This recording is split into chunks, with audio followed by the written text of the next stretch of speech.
the spot.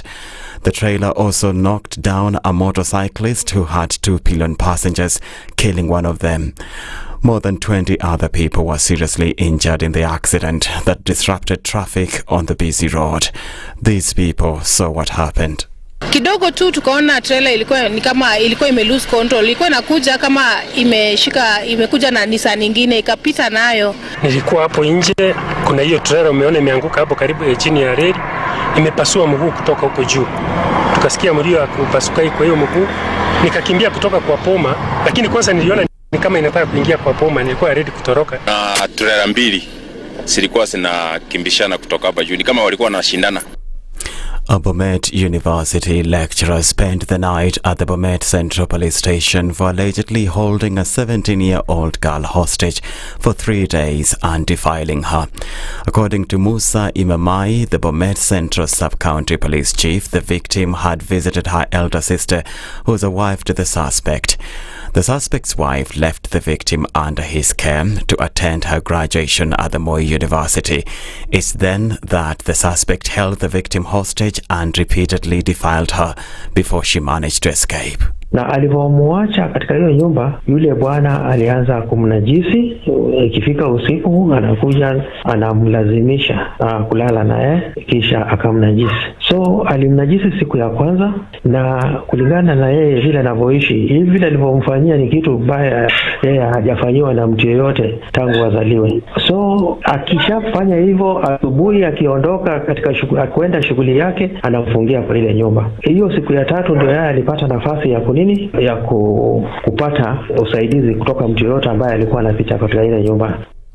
Former Deputy President Rigathi Gachagwa's allies have responded to Interior PS Raymond Omolo's dismissal of Gachagwa's assertion that the government was actively facilitating alcoholism in the Mount Kenya region. The 23 MPs led by Githunguri's Gathoni Wamuchomba have said they expect Omolo to name all 29 companies that distribute alcohol in the region, the owners of the companies and whether they are licensed to operate. According to Gachagwa's allies, he has the right to talk about issues affecting his community, just like any other politician. Here's Gachagwa's statement on Sunday that Omolo dismissed as reckless and inflammatory. Tangu wanitoe kwa kiti, ile pombe yote mbaya ya kuua watu, rais aliagiza iletwe hapa kwa mlima, hiyo imalize vijana wetu. Machifu wameambiwa muachane na hiyo pombe, wacha hii watu wakunywe wakufe. Polisi wameambiwa muachane naye, wata hii watu wakunywe wakufe. Ati ndio idadi yetu ya wapiga kura ipungue. Mimi nasema Mungu yule huko uhai hata kubali hii jamii yetu iishe kwa sababu ya pombe. The British-born wife of deposed Syrian President Bashar al-Assad is not seeking a divorce, Kremlin spokesman Dmitry Peskov has said. Reports in Turkish media had suggested Asma al-Assad wanted to end her marriage and leave Russia, where she and her husband were granted asylum after a rebel coalition overthrew the former president's regime and took control of Damascus. Ms. Assad, aged 49, is a dual Syrian-British national, but the UK Foreign Secretary has previously said she would not be allowed to return to Britain. She was born in the UK to Syrian parents and moved to Syria in 2000 at the age of 25 and married her husband just months after he succeeded his father as president. That's the Newswire. I'm Edwin Lisamira.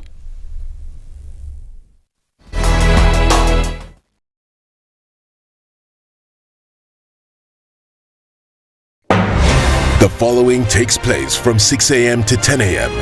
every weekday on Spice FM. Good morning, and I love your show. Thank you. Having come from a Kikuyu radio background, I migrated to Spice because of the content. I was born in a slum, but somehow I got a break in life. So sometimes when you see the sweating coming out because of the passion and whatever it is, behind the noise, there are people. And we share the same umbilical cord. It shouldn't be like that. I am so disappointed. We used to tell Honorable Raila Amolo Odinga that he's doing police of conmanship. And even President Uhuru Kenyatta, serikali hii ndio iko na conmanship ya hali ya juu. You cannot promise people that you reduce tax, then you double. In politics, there is the issue of trust. For you to turn around and then stab the same people who gave you that trust, there is no other level of dishonesty. And hii mambo utaona dunia tu. The Situation Room, Kenya's biggest conversation. If a lion shows you its teeth, it doesn't mean it likes you. It doesn't mean it likes you. It won't start. A liar calls as witness one who is either dead or far away. Say it in Kiswahili. Ben low, nin inte, nin there, ayu markati kadikta. You know this character called a liar. He has disturbed people. So when you tell him who are your witnesses, he will take you to a place where it is difficult to verify. For someone like me who sweats a lot, I cannot survive there. Sweating is biblical. Good. And you must blame it on Adam, not me. Because Adam messed up and he was told, "No, you fellow, you, by the sweat of your brow, thou shalt eat." The Situation Room, Kenya's biggest conversation. You tune into Kenya's biggest conversation. My name is Ramanya. Amen. Amen.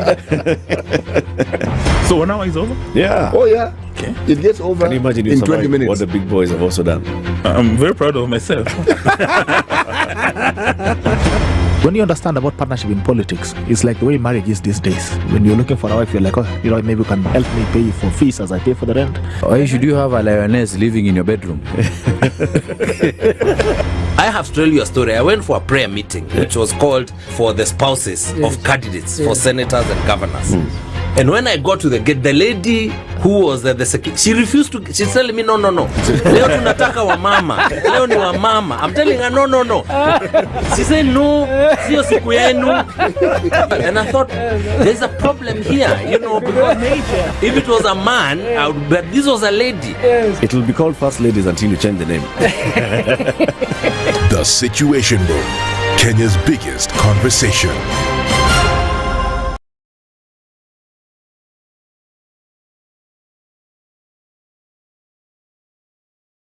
Good morning and many thanks for listening to the Situation Room from wherever it is you are listening or watching us and joining us from. This is the Situation Room. My name is Aseto. I am with CT Muga in the studio today, but let's go about traffic this morning. And as we talk about traffic, nothing much seems to be happening on the roads aside from around the railways area, London Road, as you go towards railways bar station there, and that is because a lot of people are traveling to various destinations across the country to enjoy the festive season.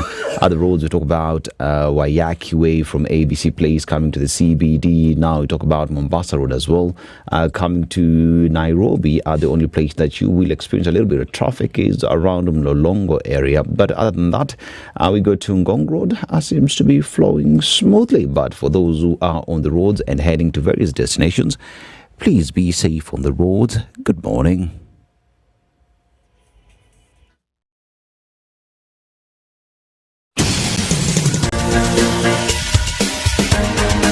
This is the Situation Room, the home of hard-hitting political commentary and penetrating insights about the state of the nation. This is a talk radio experience like no other. The Situation Room, a place for hard truths, debates, and elevated conversations. The Situation Room, witty, political, engaging, deep, controversial. In the room, we have CT Muga, researcher, academic, seasoned political observer, a fountain of wisdom in these politically uncertain times. Ndu Oko, Nigerian by birth, Kenyan by choice, communications expert, Pan-Africanist, a truth seeker and believer in people power, and Eric Latif, agent provocateur, the man in the chair, seasoned journalist, news hound, a man who believes in punching up, not down. This is the Situation Room, the only way to start your day. Good morning and many thanks. CT, habari ya leo? Salama sana, Dennis. How are you today? Salama. That is good to hear. Good to see you. Asante sana. I like your jacket. Thank you very much, Dennis. Well, let me pay you a compliment. You have a lovely jacket too. Asante sana. You told me you got it in Korea. Seoul, Korea, yes. Seoul, huh? Yes. Seoul. It's called Seoul. It's pronounced Seoul, huh? Seoul, yes. I'm almost there, Seoul. Yes, imeandikwa Seoul vizuri sana. Yeah. But those of you who've been there, if you tell us it's pronounced as Seoul, then it is pronounced Seoul. It is Seoul. We shall not argue with you. Mm-hmm. Shambamba, I like your shirt as well. You like my shirt? The jacket. Yes, yes. Yeah, yes, City. And actually, somebody sent me to say hi to you. He's called Echid from Alibaba shop. Yes. Echid. Echid is. Is that how his name is pronounced? Yes. How do you spell it? ECHID. Echid. Echid. Okay, Sasa, when you next see Echid from Ali the Baba, please tell him I'm very grateful for the salams and I've sent him one back. Nice. So. Nice. Echid, nimesema asante sana. Asante sana, Echid. Yes, it is. So today on the show, we're going to be having a lot of conversations on several factors. We shall be having a conversation on with Zaha Indimoli, Diana Lucy, National Advocacy Lead, and the Femicide KE movement. Remember, we just from the 16 days of activism. Yes. Yes, so we shall be having that conversation. It's also weird that we get to hear these cases tend to rise during the festive seasons as well. So let's just see maybe the plan that the organization has around it. Well, one of the characteristics of the festive seasons, unfortunately, tragically so, is also the spate of accidents. Yeah. Yes, so one has to be very careful. Yes. Yes. Don't get overtaken. The season will come and then it will go. So be careful. Let us be careful as well. On the show, we shall be having another conversation on zero. Zero anti-alcohol harm movement in the country, and we shall be having that conversation with Marvin Sisi. Ni Sisei or ni Sisi? They'll tell us. Yeah. Some of these pronunciations. Only the owners of the name. The owner of the name will bring themselves here. So don't butcher the name. Just say it. It seems like it's written this way. Leave it at that. When they come again, this name of yours, how exactly do you pronounce it? And they will tell you. Yeah. As well, we shall be having another conversation with Eric Ambuche, who's the founder of Slums Outreach Program in Mukuru, Kwanjenga, doing amazing things with regard to just addressing the issues around the slums and just trying to find a solution to that as well. So those are the guests that we shall be having from 7, 8 and 9 a.m. and as well as many other conversations that we shall be discussing with regard to what the papers have to say this morning. And City, there's that news that we just had as well, the Interior PS condemning the statement by the former Deputy President. That seems to be, I actually found it inciting. No, if that is what he said and someone didn't fiddle with it so that it sounds that way, because people can fiddle with information, then all that will be required is for him to prove the evidence. Because the bit that I caught was that all these institutions or these entities that make some of this very illicit and very harmful alcohol have been given licenses and they've all been taken to the mountain. Yes. Okay, with a specific instruction from chiefs and the security to let people drink and not to bother with them now. That is an allegation, if indeed that is what he said. And if that is what he said, then the next question will be, he needs to report this to the DCI, because that's what he'll be told. When he was DP, he was fond of telling people, you need to report this to the DCI. Well, now we're telling you, take this thing to the DCI. All right? If you have the evidence, present it before them. And because it is a very, very serious accusation, if indeed that is what he said. Yeah. It is extremely serious. Yeah, because it says the president has said, pelekeni pombe huko Komulima. Hey. Yes. Yo. Anyway. City, so this morning let's talk about youth employment, yeah? KCB to Jajiri. Now, KCB has ensured that realizes that youth unemployment continues to be a challenge for majority of the African continent now, while the overall unemployment in Kenya is 12.7%. That is for the youth between the ages of 15 and 34 years of old, who form 35% of Kenyan population and have the highest unemployment rate of 67%. Now, over 1 million young people enter the labor market without any skill. Now, KCB says they established the Tujajuri program to be able to deal with these in 2016 to empower and equip the unemployed youth who are out of school. And the Tujajuri platform combines vocational skills training, business development training, access to finance and business mentorship, and is designed to prepare them for entrepreneurship. The youth are trained in key sectors with the highest job creation potential, including construction, manufacturing, beauty and personal care, domestic care, automotive, creative economy, ICT, sustainable agriculture, and climate change initiatives. You remember yesterday we had that conversation with Amos? Yes, we did. A really bright young man. No, Amos presented his case really, really well. And he explained it with enthusiasm and great clarity. Yes. As to just the benefits he has derived from it and how it has opened his mind. Yes. And that's the bit that I really liked about him. Yeah. And when he talked about how he goes about his business, it was clear that his mind had truly been opened. Yes. He doesn't necessarily have to have the equipment, but he looks for people who can get him the equipment. He looks for people who can introduce him, people who can show him the path. That's an open mind. Open mind. Yes. And KCB says for you to get that information, just go to kcbgroup.com/foundation. City. Yes. Seems like the festive season is here. Tomorrow is my birthday, by the way. Just so you know. Okay. 3 months ago, you told me it was your birthday. Yeah, I told you. Which one is it? 3 months ago was my birthday. 3 months later, which is this month.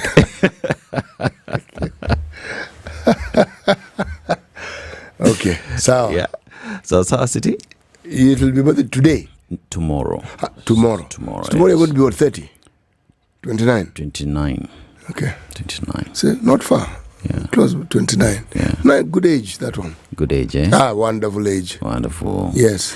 Yeah. What are you planning to do on your birthday? On my birthday, I'll be doing 1 p.m. news. After that, I'll go for lunch. As an African, you do understand that when you have a birthday, it is you who should treat people. Treat people, yes. Yeah, the story of it's your birthday, expecting presents. Get that out of your mind, man. Forget about it. Hiyo ni forget about it. Hiyo ni kizungu ambayo nakwambia sahau. Forget about it. But I will give you a present. Asante. I will give you a present. I also have a pen that I was given by your brother. Yeah. I will add you another pen. So that you now have 2 pens. 2 pens, eh? Yes. Kalamu mbili. Kalamu mbili ya kuandika vitu mbigi. Vitu mbili. Yeah, City. Let's take this break, and then when we come back, we go through the papers as we also take the proverb of the day, shall we? Yes.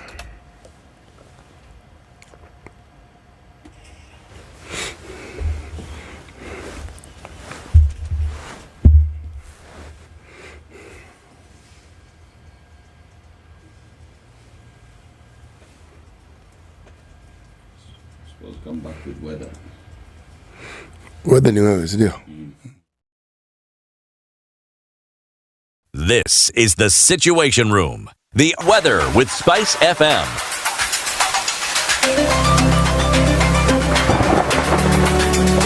It is indeed the weather this morning. We're talking about Nairobi, the highs of 23 degrees and lows of 15 degrees. Kakamega County, highs of 26 degrees and lows of 15 degrees. In Mombasa, that is highs of 32 degrees and lows of 24 degrees. And in Nyeri town, highs of 24 degrees and lows of 14 degrees. And let's cross the borders to Kinshasa, Congo, highs of 32 degrees and lows of 24 degrees. And in Johannesburg, South Africa, highs of 23 degrees and lows of 16 degrees. And in Dar es Salaam, Tanzania, highs of 32 degrees and lows of 25 degrees. In China, highs of 5 degrees and lows of negative 8 degrees. Pretty cold in China. And in the city of love, Paris, highs of 8 degrees and lows of 5 degrees. In the United Kingdom, specific to in London, highs of 7 degrees and lows of 6 degrees. That is the weather this morning. Nairobi early in the morning was a bit raining, drizzling a little bit, but talk to us, tell us how the weather is wherever it is you are. That is the weather this morning. Mature, intelligent talk every morning. Spice up yourself.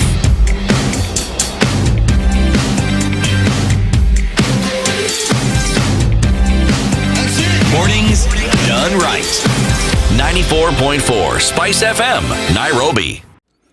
Good morning, and thank you for listening to Spice FM. It is exactly 22 minutes after 6 a.m. City. Let's talk about the proverb of the day. Yes, our proverbs for this week come from the state of Eritrea. The proverbs will end today.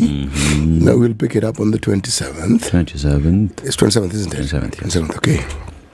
I was actually spoiled for choice because I was wondering which proverb would suit the day. Then I figured, let me just go through the proverbs as I've written them down. They were that good, yeah. They are really all very interesting proverbs. Nice.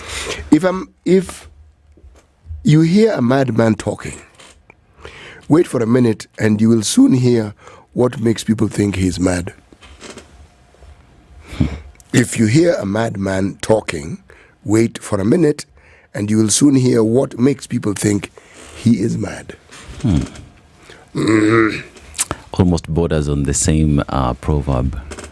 When you hear a dog bark. That's a spirit. Dennis, I like that one. Dog. When you hear a bark dog. Yes, okay. This a dog bark. Yeah. Yeah, I know that the owner is around.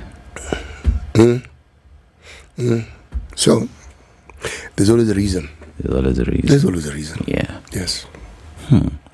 Our guests shall be going deeper on that. Well, when the guests arrive, we will give them the privilege and opportunity to tell us what their take on the proverb is. Yes, that is the gift we give our guests. Our guests. Yes. Yeah. Exercise your mind a little bit and just tell us what it is you think we're trying to say through this proverb from this particular place. This particular place. Yes. Eritrea. All right, so City as well. Let's go to the papers. Let's just see what the papers have to offer this morning. And I think we'll just go through the Standard. We'll go to the story that is smack in the middle. The scramble for the Gen Z vote. The Gen Z is the newest battleground as political parties scramble for their support ahead of the 2027 elections now. With 11 million young voters set to join the rolls, will this generation shape Kenya's political future or be co-opted into the status quo? That is the big story on Kenya's bold newspaper, The Standard. And in that, you can see the picture of President William Ruto meeting with Kasmuel Makori. Good. Yes. It's nice when citizens meet. Yes, and also we could see our former Prime Minister Raila Odinga with Makori as well. Opposition politician Eugene Omalwa and Wiper leader Kalonzo Musyoka engaged with activist Hanifa Farsafi and activist Morara Kebaso in another engagement with Wamalwa as well. These as different political formations seem to finally be quoting the young people. They can quote them all they like. The assumption is that they will represent a voting bloc. And that the voting bloc might follow them. They'll be in for a surprise. Yeah. This voting bloc called Gen Z, they don't think like that. What you're forgetting is that even during the Gen Z demonstrations, there was that tagline. Yes. We are leaderless. Let me tell you, the moment you consort with known political leaders, what makes you think that it'll be, that particular information will be received with joy? Yeah. What makes you think you will not be seen as a traitor?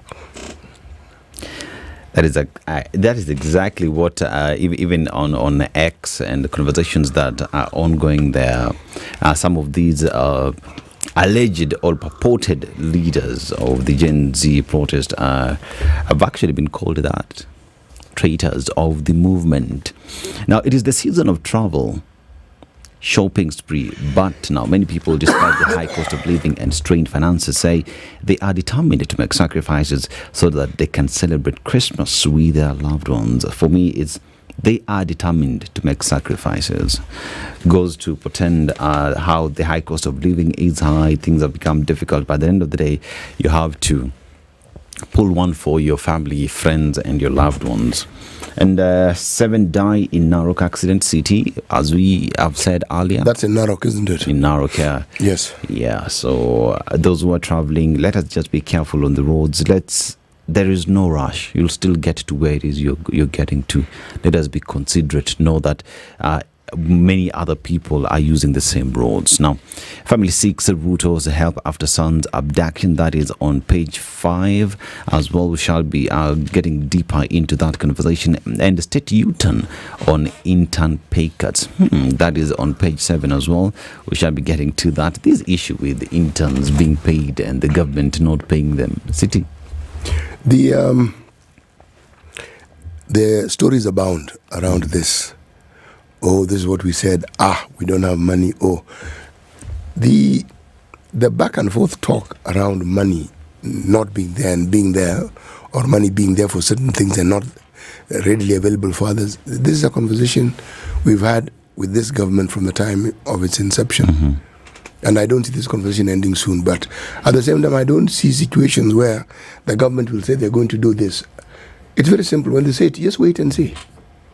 I'm not going to take any time or moment to start naysaying and saying, oh, they've said, fine. Let's wait and see. Let's wait and see. Yes. Yeah, because this is intern being paid and not being paid. It's a matter that every year, especially the doctors keeps on coming up, and I'm just like, why can't we just finally sit down and agree that this is how we're moving forward, especially from the side of the government? Because you actually want to ask the question: the money you budgeted for these things, where the hell did it go? Where did it go? Yes, exactly. It was budgeted for. Yeah, you knew the number of students who are going to require internship are these. You knew. Yes. And it's considered. If you look at budget items that every ministry has, it gets granular, and you look at details of that sort. So, okay, if it was budgeted for. In this case, we're being told, oh, someone forgot to add it in. Did what? Forgot. A line item that is there every single year without fail, because every single year without fail, not only do we graduate medical doctors, the numbers increase. You didn't budget for it. There are things in this country that you hear, and I mean, it borders either on fantabulous or it borders on pure lunacy. Yeah. How?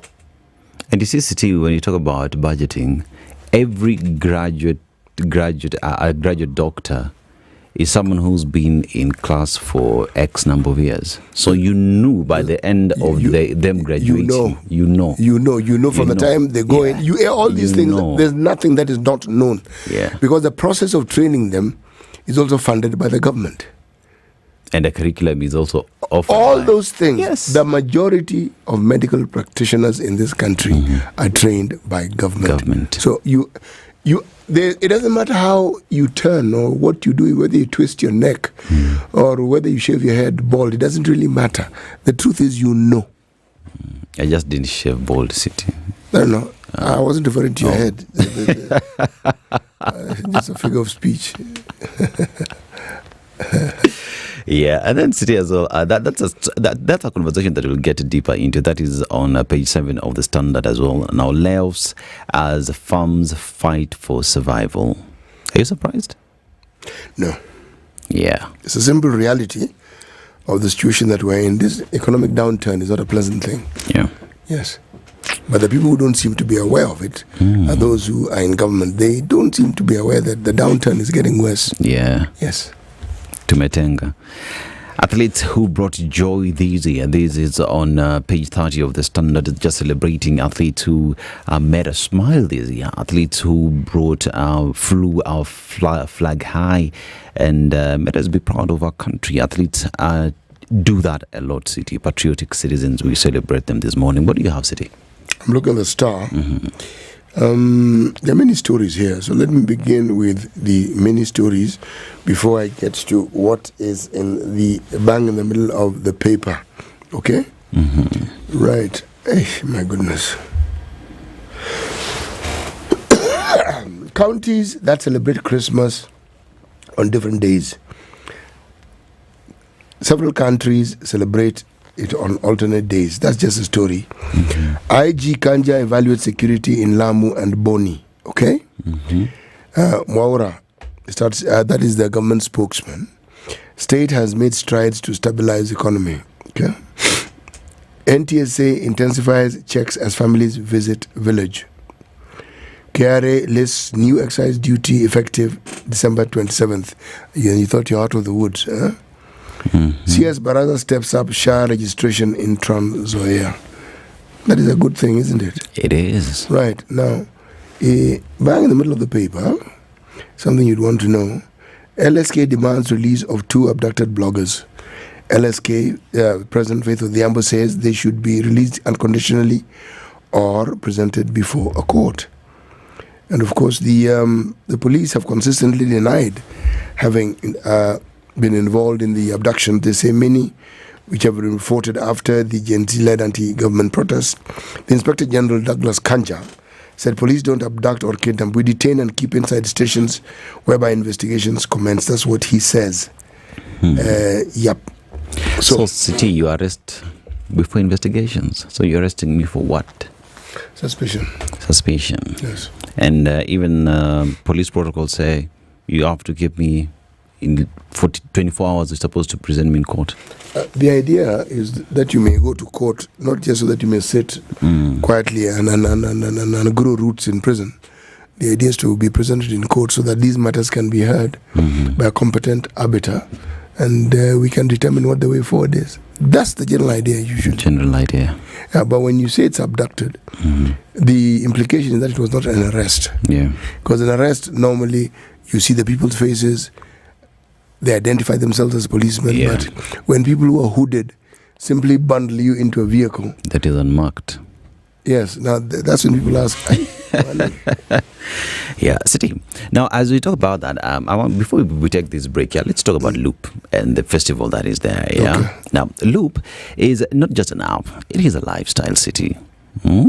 Yes, so I keep being told. Yeah, you keep being told. Yes, that sounds like very pleasant news. Yes, and it's providing you with the tools and solutions you need to live out your life effortlessly. Now, with Loop, you get access to payment, credits, and saving services, while at the same time receiving personalized journeys and deals to complement your interest and needs. And this festive season, Loop is your ultimate plug for all your shopping needs. Now, through the Loop Shopping Festival, which is ongoing in various malls and is coming to a mall near you, Loop is making sure actually that you are covered with credible deals from a wide range of merchants, including Hotpoint, Quickmart, Bata, Tak, Java, Bountiful Safaris, Oppo, Lintons, City Lintons, I'll get you makeup, Mook, Simbisa, that is Chicken Inn, Galitos, Creamy Inn, Pizza Inn, Shell, Phone Express, Lifestyle Hub, among others. Now, this festive season, Loop is offering you all these incredible and amazing deals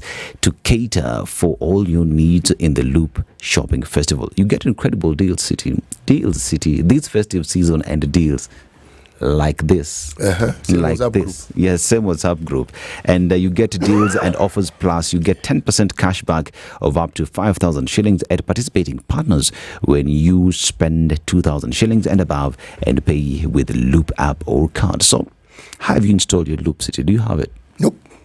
No? But, you know, as we approach a new year, the new things you do in the new year. Yeah. Yes, that is now, that I've slated it for the new year. Yeah. I've heard such wonderful things about Loop. So? New year. You ask me. I'll tell you, here is my Loop. Yeah. Yes, I will tell you. You download it on Apple Store or Google Play Store. They tap Discover button and enjoy fantastic and amazing deals. We ask, why wait? Just Loop it. Download Loop today. City, let's take this break. When we come back, we talk to our people who are listening and watching after this break. Good morning.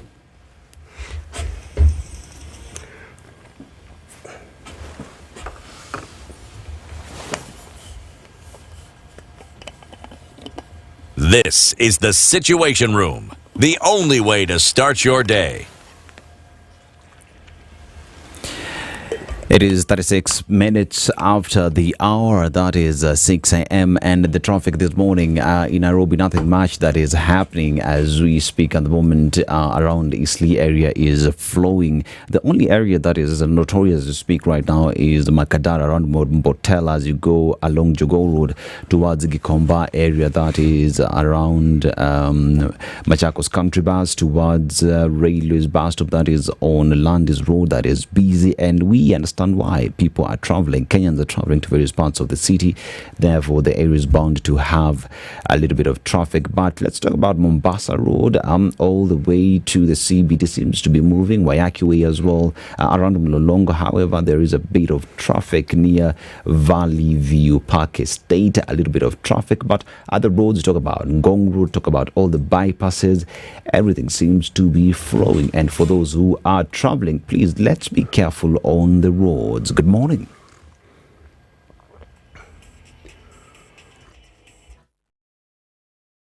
Mature, intelligent talk every morning.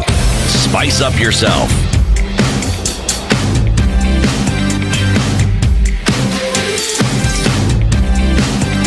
Mornings done right. 94.4 Spice FM, Nairobi. And yes, indeed, it is 38 minutes after 6 a.m. And yeah, let's just take note of those who are listening to us and watching us now. Good morning from Lake region of Uhanya Beach. Kenyans this festive season to sikunywe sana labda maji tu. Desmond Otiz, we underscore that information. Adon Sabwa, nowadays one can mistake weather as the main news. How are you? Mimi niko salama city. Uko fiti? Niko sawa kabisa. Yeah, Ndu as well, ako salama. Now, Michael Olande, good morning from Seatown of Mombasa. And note 1,000 Hills, home sweet home. Michael Olande there, Vinny Mwangi, Merry Christmas Spice family, Merry Christmas to you too. Linus Gitonga, good morning, Happy Christmas to you. Don Sabwa, is there a plot to tweak, rearrange the bench? How are Ndu ako salama, city uko fiti, mimi niko salama sana. Now, African Queen, happy holidays, Spice family, happy holidays to you. Chris Maura, good morning to you too. Robert Mbogo, good morning from Mombasa. Habari ya Mombasa, everything is okay? Now, the Kikombe, Merry Christmas. Someone is spending their Christmas in traffic since 2 days ago. Hey, watafika kuku zimekulwa tayari. Where exactly is this person stuck in traffic today? The Kikombe, I don't know. Atatuambia, sindio? Yes. The Kikombe, you could tell us who's spending Christmas 2 days on traffic. Yeah, and which road as well. Now, Joe Mungai from Bonny Lake, Washington. Asante sana city for yesterday flowers. About my consistency. I sleep spice, drink spice, and dream spice. Merry Christmas, Kwawote. City. That is your person. Yeah, that Joe lake Mungai. is full of bones, yes. And Collins Kame, good morning. City reminded me of the advert by Vix Kingo.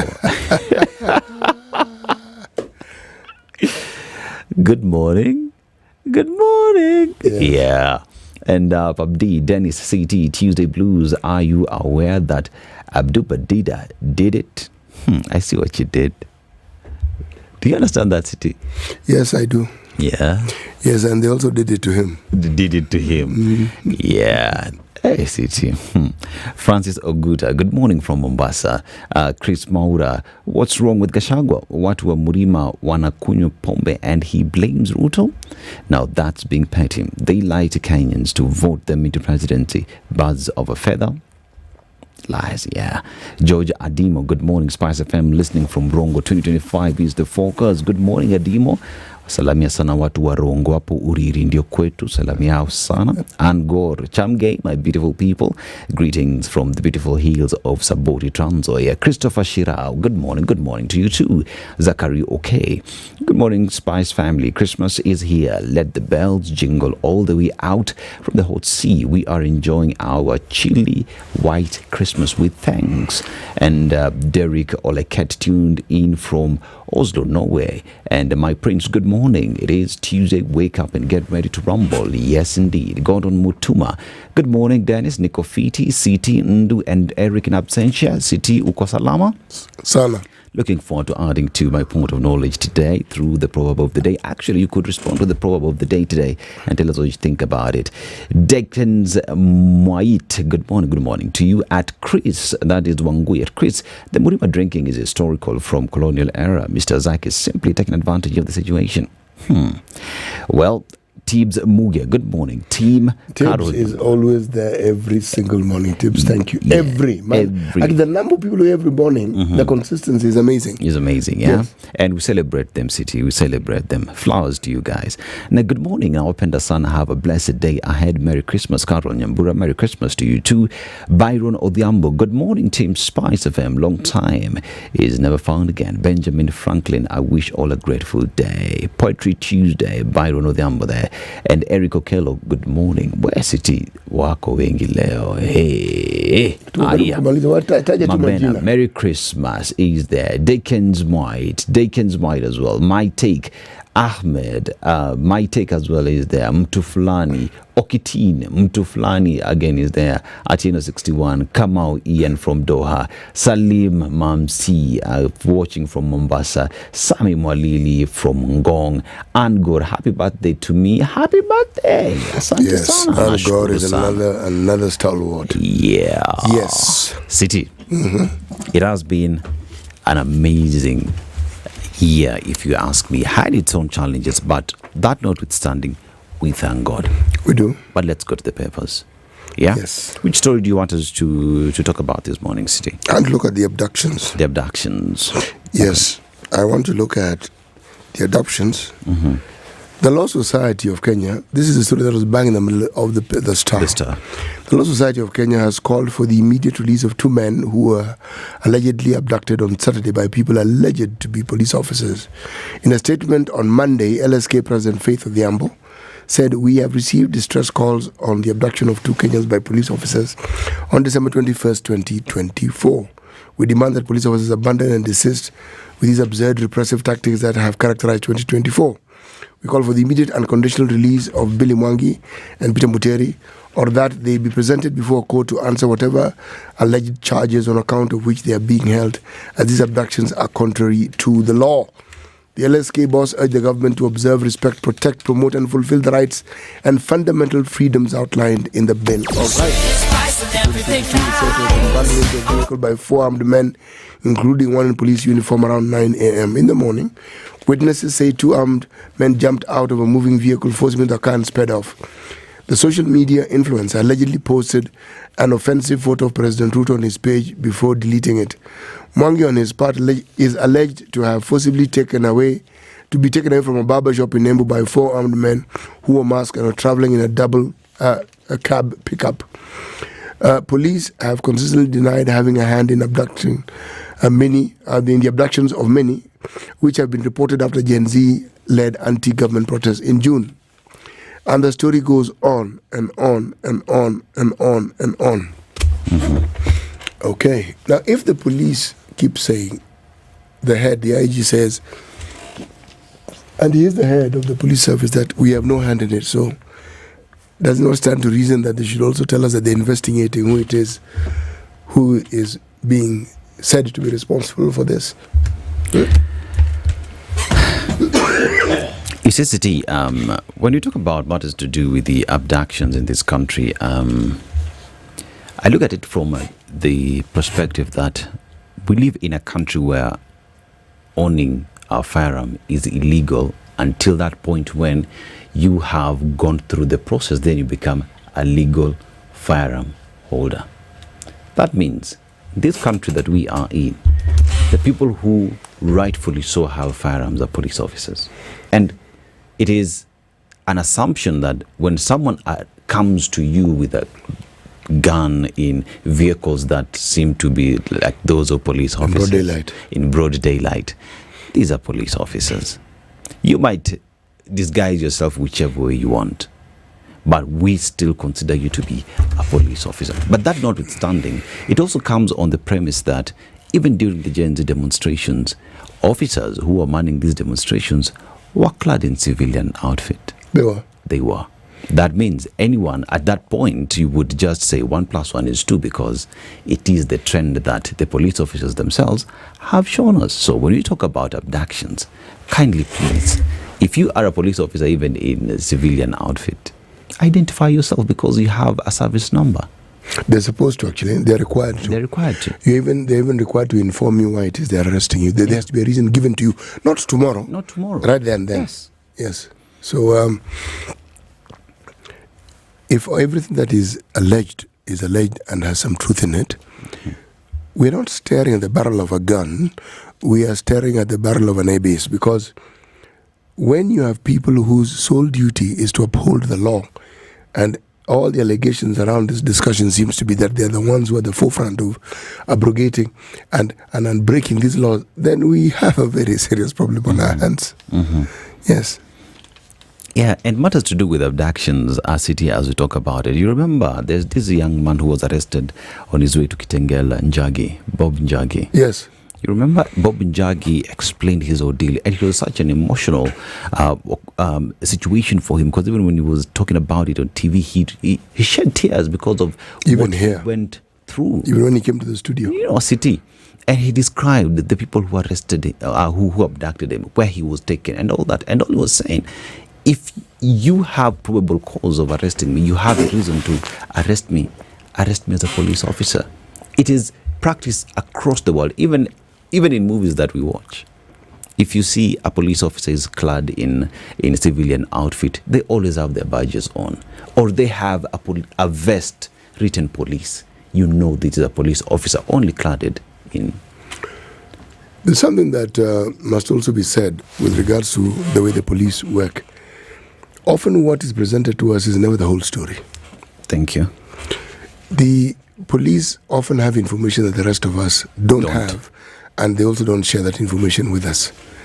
There are people who are picked up for reasons that are given to us, and there are instances where you'll find there's a lot more to that issue than meets the eye.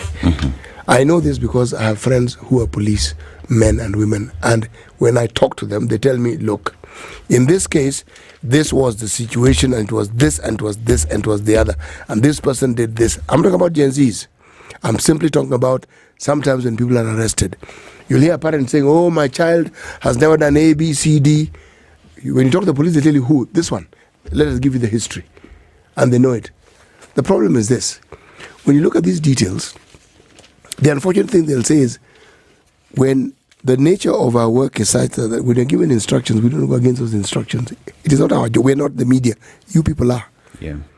We will give information as and when we're told to give it. Others, we will not give it.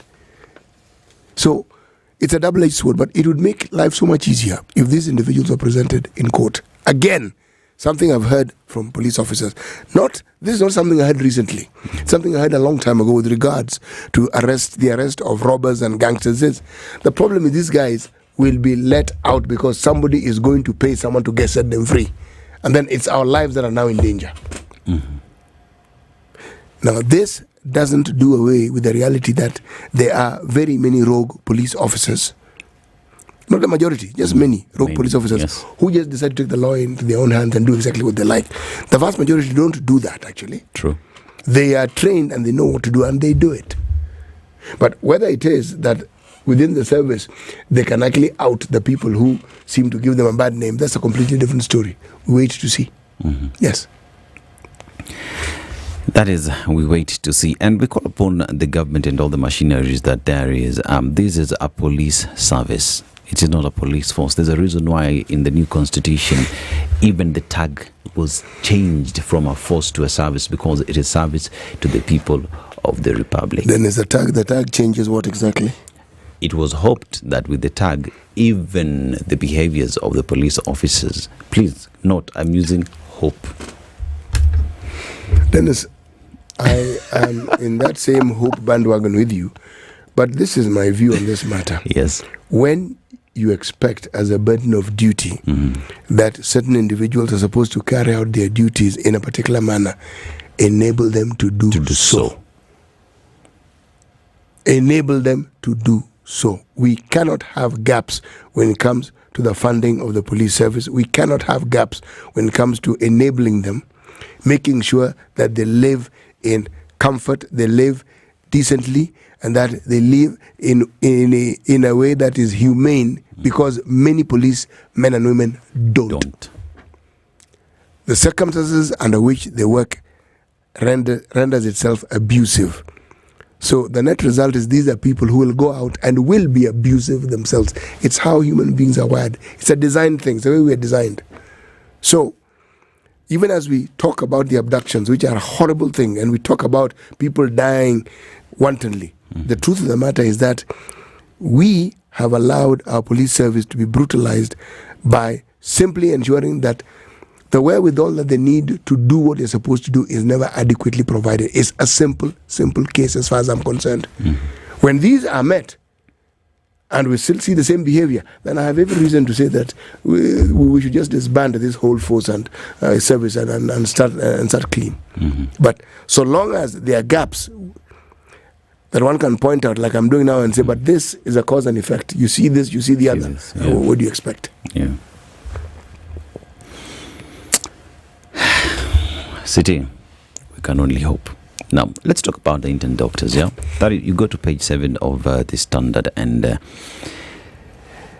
win for intern doctors as state reverses salary cuts in a new deal. Now, the persistent pressure for the implementation of the 2017 collective bargaining agreement has forced the government to reverse its plan to cut salaries for intern doctors, averting a strike. Now, the government will allocate 1.3 billion shillings to pay interns in salary arrears, with a total of 3.1 billion shillings required to fund the 12-month internship program. Now, the 1.3 billion shillings covers salary arrears owed to at least 1,270 doctors whose pay had been reduced from 206,000 shillings to between 40,000 shillings and 70,000 shillings based on advice from the Salaries and Remuneration Commission. City. It is a question of this collective bargaining agreement that you're talking about is not a 2023 or 2022 collective bargaining agreement. It is a CBA that was signed in 2017. And we saw the doctors, the longest ever doctor strike that happened in the country that lasted over 60 days, and doctors downed their tools, and the government was adamant, we do not have the money to pay you, we will slash all the salaries from 206,000 to 40 to 70,000, and doctors are adamant. Right now it seems like the government finally has listened to these doctors, which begs the question, City, did Kenyans have to die in these hospitals? Did Kenyans have to go through difficult times accessing healthcare for you to later, months later down the line, say, all right, Sawa, we will go back to the 2017 CBA and fulfill the demands and mandates as per the CBA that was deposited in court? You know, the Ndu has a saying, she says, the people who are your leaders and your rulers keep telling you what they think about you. Please listen. They don't say it in words, they say it in deeds. Because often the deeds belie the words. They say this is what they are, this is the interest they have in your welfare, and they do the complete opposite. Pay attention. Pay attention. It cannot be that somebody has your welfare at heart and keeps saying things that indicate the same. And yet the very things that would make your lives better are the very things that they seem to ignore. Pay attention. Yes. You are being told in clear terms exactly what you're thought of as a citizen of this country. And City, as we talk about even the intern doctors, you know, for a very long time, people think that intern doctors are like the normal interns that you have. Intern doctors are actually doctors, graduate doctors. They are. And under the under the policy of the service charter, you can correct me if I'm wrong, they are supposed to serve for 2 years before getting even into private practice, and that is a policy. What happened during internship is this: you do the rounds. There are very many disciplines within the training in medicine. So you spend a bit of time in pediatrics, you spend a bit of time in internal medicine, you spend a bit of time in OBGYN, etc., etc., etc. And when you are signed off on all these areas, meaning you have done whatever training is required, now this is the practicum. You're no longer learning in the class. You're through with classwork. You're now going through the process of actually doctoring. That is what happens. And it is fundamental that someone goes through it. Without that, no one's going to allow you to treat anybody. Yes. They won't even allow you to fix a chair. Okay. So this process is mandatory. It's absolutely mandatory. And if you look at this country, these interns run hospitals. Thank you. They do. Because the people we refer to as consultants are called in when there's a problem. Yeah. Between the interns, the clinical officers, and the nurses, they run our hospitals. They do. So when you have an X number who have not been deployed, X deficiencies in the service are therefore going to be witnessed. It's simple arithmetic. So how that becomes a subject of debate, as though you are discussing whether there's dust in the air or not, it leaves me baffled.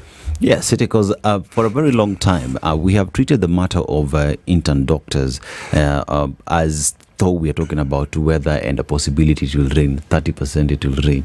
It is a question of we need these intern doctors in service, in good health, with their insurances paid, with their salaries in check, so that they are able to take care of the millions of Kenyans who depend. It is not Kenyans who depend on the services for their well-being. Kenyans whose right it is to receive those services. Yes, because you look, not a favor. It is not a favor. No. It is not a favor. And it is a right that is not granted by the sitting government. It is No. we bestowed upon ourselves by putting that constitution in place. Yes. So when you do not ensure that these interns are up and about and doing what they should do, you are actually breaking the law, in case you didn't know. Yes. You're going against the very constitution. Yes. That you so it doesn't matter how many you twist around and turn around and say all manner of fancy things. You are breaking the law. Yes. And still another thing is, today, fine, the government has gone, has made a U-turn on the pay cuts and is now paying the intern doctors. Thank you. Finally, you're doing something I'm not right. thanking them until I see it Another happening. thing that, let me just say, sour. But now as we move forward, that happening is another question sitting. Yes. It is not a question of we've seen a good headline or you sent us a memo and you put that on our headlines. It's a question of will these finally get to happen and our intern doctors get to be treated with the respect that they deserve. You know, this is one of these wait and see. We are going to sit and we are going to wait and we're going to see. Yes. Yes. We've heard. Now let's see. Let us see. Yes. Yes. It is 30 seconds to the top of the hour. This is the Situation Room. Talk to us across our social media platforms and we'll be able to equally just to read some of your comments as we get into the conversations from 7 a.m. It is 15 seconds to the top of the hour. Good morning.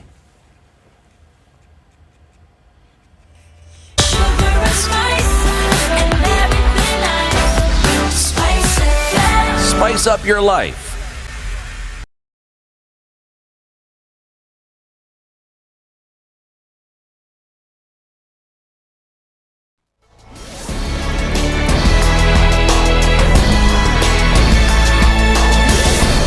Good morning. This is the Newswire. I'm Edwin Lisamira.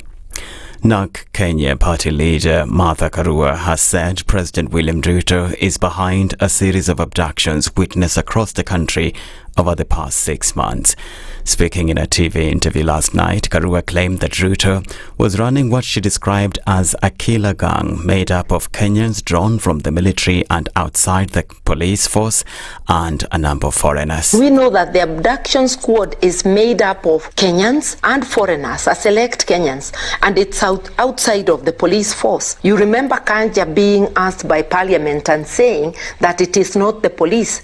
To some extent, he may have been somewhat truthful and he may have revealed without knowing, confirming what we said in a press statement, that the abduction squad has select people and they're both from military and police, foreigners from Uganda, from Burundi, and God knows what other countries. Karua father cited the kidnapping of Ugandan opposition leader Kizza Besigye in Nairobi as an example. How did Ugandan military enter and arrest Besigye in Kenya? They cannot operate without the knowledge and support of Kenyan authorities. They passed the border because we have gotten information from our client. So what we are having is rule gangster style. Meanwhile, Inspector General of Police Douglas Kanja has maintained that police are not behind the kidnapping, saying the officers present suspects in court within 24 hours as per the law. Police officers are always at the forefront in the defense of the rights and freedoms of the people. That is actually our training, to defend the rights of the people. Abduction does not come there, because when you are abducting, you are not defending the rights of those people. But when you are arresting, you are defending the rights, because somebody must have committed an offense against the property or another person. The National Transport and Safety Authority has intensified compliance checks on major highways as majority of Kenyans travel up country for Christmas and New Year festivities. This even comes as 8 people are now known to have died in Monday's road accident involving 6 motor vehicles and a motorcycle along the Narok-Maimashu road. Police said the 10 a.m. accident occurred when a trailer en route to Maimashu from Narok lost control after one of its tires burst before it rammed into a Toyota Premio, a bus and a matatu, causing them to veer off in different directions. These people saw what happened. Kidogo tu tukaona trailer ilikuwa ime lose control. Ilikuwa inakuja kama imekuja na Nissan nyingine ikapita nayo. Nilikuwa hapo nje, kuna hiyo trailer umeona imeanguka hapo karibu chini ya reli, imepasua mguu kutoka huko juu. Tukasikia mlio wa kupasuka kwa hiyo mguu, nikakimbia kutoka kwa poma, lakini kwanza niliona ni kama inataka kuingia kwa poma, nilikuwa ready kutoroka. Na trailer mbili zilikuwa zinakimbishana kutoka hapa juu, ni kama walikuwa wanashindana. A Bomet University lecturer spent the night at the Bomet Central Police Station for allegedly holding a 17-year-old girl hostage for 3 days and defiling her. According to Musa Imamai, the Bomet Central Sub-County Police Chief, the victim had visited her elder sister, who is a wife to the suspect. The suspect's wife left the victim under his care to attend her graduation at the Moi University. It's then that the suspect held the victim hostage and repeatedly defiled her before she managed to escape. Na alivyomuacha katika hiyo nyumba, yule bwana alianza kumnajisi. Ikifika usiku anakuja anamlazimisha kulala naye, kisha akamnajisi. So alimnajisi siku ya kwanza, na kulingana na yeye vile anavyoishi, hivi vile alivyomfanyia ni kitu baya yeye hajafanyiwa na mtu yeyote tangu azaliwe. So akishafanya hivyo, asubuhi akiondoka katika kwenda shughuli yake, anamfungia kwa ile nyumba. Hiyo siku ya 3 ndio yeye alipata nafasi ya kupata usaidizi kutoka mtu yote ambaye alikuwa anapita katika ile nyumba. Israel's defense minister has for the first time acknowledged that Israel killed Hamas political leader Ismail Haniyeh in Tehran in July. Israel Katz made the comments in a speech vowing to target the heads of the Iran-backed Houthi movement in Yemen, which has been firing missiles and drones at Israel. Haniyeh was killed in a building where he was staying in the Iranian capital in an attack widely attributed to Israel. That's the News Wire. I'm Edwin Lisamira.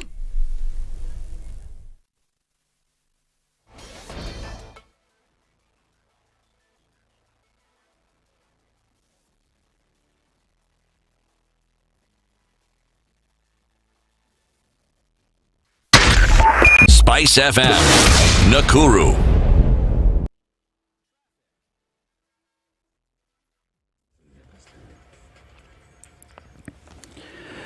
And when we talk about traffic this morning, let's go to our roads heading to the CBD. As we speak right now from Eastleigh towards the CBD, nothing much seems to be happening.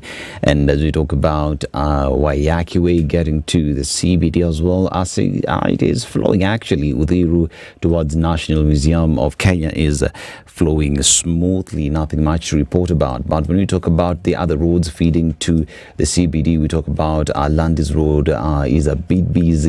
That is due to the fact that we have those bus stations, talk about the Easy Coach bus station. We talk about Machakos Country Bus, which is busy and packed right now, ferrying Kenyans from Nairobi to different parts of the country. We talk about Ngong Road as well, that is flowing, and other bypasses as well that are flowing. Nothing much to report about, but for those who are on the roads, remember to be careful during this festive season as you travel.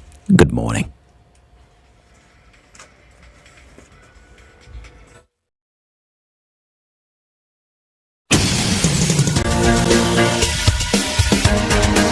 This is The Situation Room, the home of hard-hitting political commentary and penetrating insights about the state of the nation. This is a talk radio experience like no other. The Situation Room, a place for hard truths, debates, and elevated conversations. The Situation Room, witty, political, engaging, deep, controversial. In the room, we have C.T. Muga, researcher, academic, seasoned political observer, a fountain of wisdom in these politically uncertain times. Ndu Oko, Nigerian by birth, Kenyan by choice, communications expert, Pan-Africanist, a truth seeker and believer in people power, and Eric Latin, agent provocateur, the man in the chair, seasoned journalist, news hound, a man who believes in punching up, not down.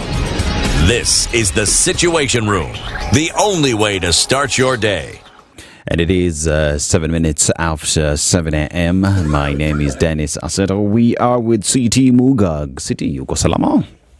Yes, there's a little cold that I acquired. And it seems to be clogging up my nasal passage every once in a while. And it tickles my throat every once in a while.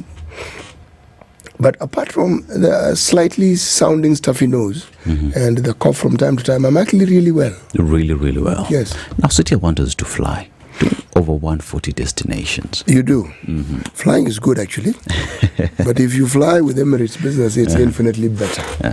Because flying simply means moving from one destination to another. And you've made the choice. You know why you're going there, what you want to do there. But the whole discussion about Emirates Business Class is what happens from the time you make your decision to the time you get to your destination, and the manner in which your travel is managed on the road to the airport, in the air to your destination, from the port of landing to the destination that you're going to. All these things become very important when you understand that it's not just a question of you boarding a plane, sitting down and arriving. No. You are treated to the very best of services. You are provided with a limousine class service as you go to the airport. You are provided with the comfort of either sitting, lying down, or sleeping flat out. Chairs that recline flat. You are given the opportunity to choose the cuisine that you'd like to enjoy, what you'd like to drink, the entertainment you'd like, the working space that you'd like, and how you want to go about it. These are the offers that Emirates Business Class consider normal when you take the flight. You will discover they're not normal with every flight. But Emirates Business Class, ensuring the best that comfort can actually offer is provided for you. That is what they do. They make your travel memorable. Make your travel memorable. Yes. And City, as we're traveling and flying across the world, I want us to equally just talk about matters to do with wealth and how you get to save that, how you get to grow that and take care of it. Now, City, are you looking to secure your wealth and plan for the future? Am I looking to secure my wealth and to, what about the future, do you say? Your plan for the future. Yes, I do. Yes. Okay, well, now, so the Standard Chartered Priority Banking, is your ideal partner in building, growing, and protecting your financial legacy. Now, as the only international bank in Kenya with over 110 years of trusted experience, Standard Chartered connects you to a global network in 50 plus markets, not just one city, 50 plus markets. And in these, they're saying that they will offer you with expert, personalized advice tailored to affluent Kenyans, just like you, City. just like you. I'm affluent, am I? Yes, you are. City, don't even doubt it. With all those good jackets and shirts, affluent Bwana is your place. Yeah? And they're saying that with investment options like foreign currency bonds, mutual funds, and Kenya government bonds, you'll earn returns in Kenya shillings. City, I know you have a dollar account. In US dollars, you're sorted. In pounds and in euros, ready to start. Just go to prioritybanking.ke at sc.com today and let's build a lasting wealth together. City, you want to plan? Standard Chartered. And how do you get to Standard Chartered? You get to Standard Chartered through prioritybanking.ke at sc.com. Wonderful. Yes. Yeah, City. We have guests in studio. We do. Yes. We want to talk about matters to do with improving the situations in the slum areas, just making them have a decent living. In studio with us, we have Eric Ambuche, who is a founder Slums Outreach Program. Good morning. Good morning. Uko salama? Happy holidays. Uko salama? Kila kitu iko sawa? Habari ya Slum Outreach? Slums Outreach iko sawa. Tunangangana kule Mukuru kwa Njenga. Now, as you know, the challenges that go with the slum setting is not that easy. It's not that easy. Most of the planning is in a mess. Tutafika huko baadaye. But we also have a very beautiful young lady, Jennifer Kathuli. How are you? I'm fine. Yeah? How is everything? I like your pink jacket. Thank you. Looks really, really nice. Welcome to the Situation Room. But let us welcome you guys officially the way we do it on this show. City. Yes. Let's give them that proverb of the week, yeah? Yes, we will. Our proverbs for this week, well, the week ends today, because tomorrow we will not be here, come from the state of Eritrea. Okay? Eritrea is in the Horn of Africa. Let me ask the question. Would you know the capital of Eritrea? Eritrea. Yes. Eritrea. Eritrea, a small country but tricky. Can't remember the capital city. Do not worry. Most people have no idea. And it's just as well that you have to tell is it Ethiopia? You know, that's a country. That's a country, yeah. It's called Asmara. Asmara. Yes, Asmara is the largest city and is also the capital. Flight to Asmara. Bas. See, you did know. You did know. If you hear a madman talking, wait a minute, and you will soon hear what makes people think he is mad. What do you make of it? Usikia mwendawazimu akiongea, subiri kidogo tu. Wacha endelee kuongea. Utaelewa kisababu ambacho inafanya watu wafikiria kwamba yeye ni mwendawazimu. It is believed that what you hear from such people, there's a lot of truth in it.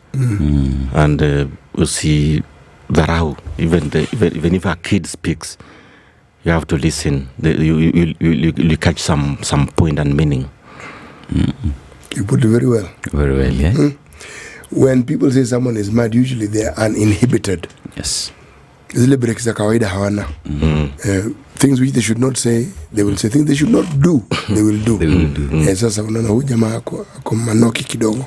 Yes. Jennifer, wanna try go through that? Pardon? Try and tell us what you think the proverb means to you. The problem. Proverb. Yes. Your problem utakujia baadaye. What proverb? Let me repeat it. Yes. If you hear a madman talking, wait for a minute, and you will soon hear what makes people think he is mad. A proverb that can phrase those words. Tell us what you think the proverb means. What do you think it means?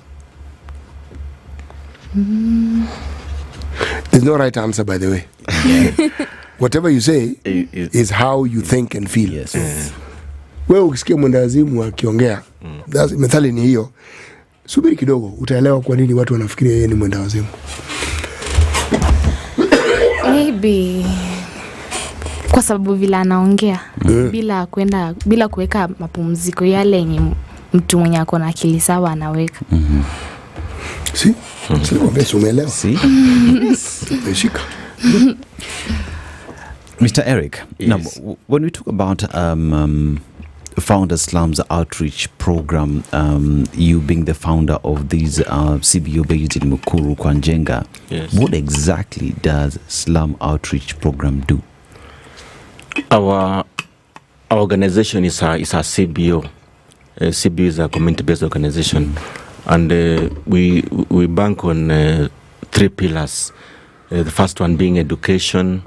The second one is about climate action. Without expounding, the third one is about fight against alcohol and drug abuse. So on education, these are we have an initiative called Oasis of Hope, which was founded in 2020 when we had the corona pandemic, and it was dubbed Keep Mukuru bright students in secondary school. Because when such a pandemic hits, it's most of the girls that bear most brunt, especially in that slum setting. So we were trying to see that how do we get these clever children from Mukuru to secondary schools. Then that's how we started that initiative. We got those who had performed very well, and we liaised with several corporates and even individuals to make sure they pick those kids to secondary school. And so as we sit here, we have almost 100 children from Mukuru, mostly girls. A quarter is boys, but mostly girls are currently in secondary schools, mostly national schools, being paid for by well-wishers and some corporates, which I'll not maybe name here. Then the second one is about the climate change. Let's talk about education, yeah? When you talk about education in Mukuru slums and making sure that the bright students remain in class, or just making sure that all the children get to access education. If you have the stats, or if you could just paint the picture on those who don't continue with education due to various factors, say school fees, how dire is the situation? The situation is dire, bearing in mind the number of schools. With that almost 300 population in that Mbaka South. Mbaka South has 5 wards from Quarry to Pipeline. Those are 5 wards. The situation is dire. That these are children of people who cannot make 3 meals in a day. And it's a life of hand to mouth. And here is a child who has scored something like 410 marks. Na hana mbele na nyuma.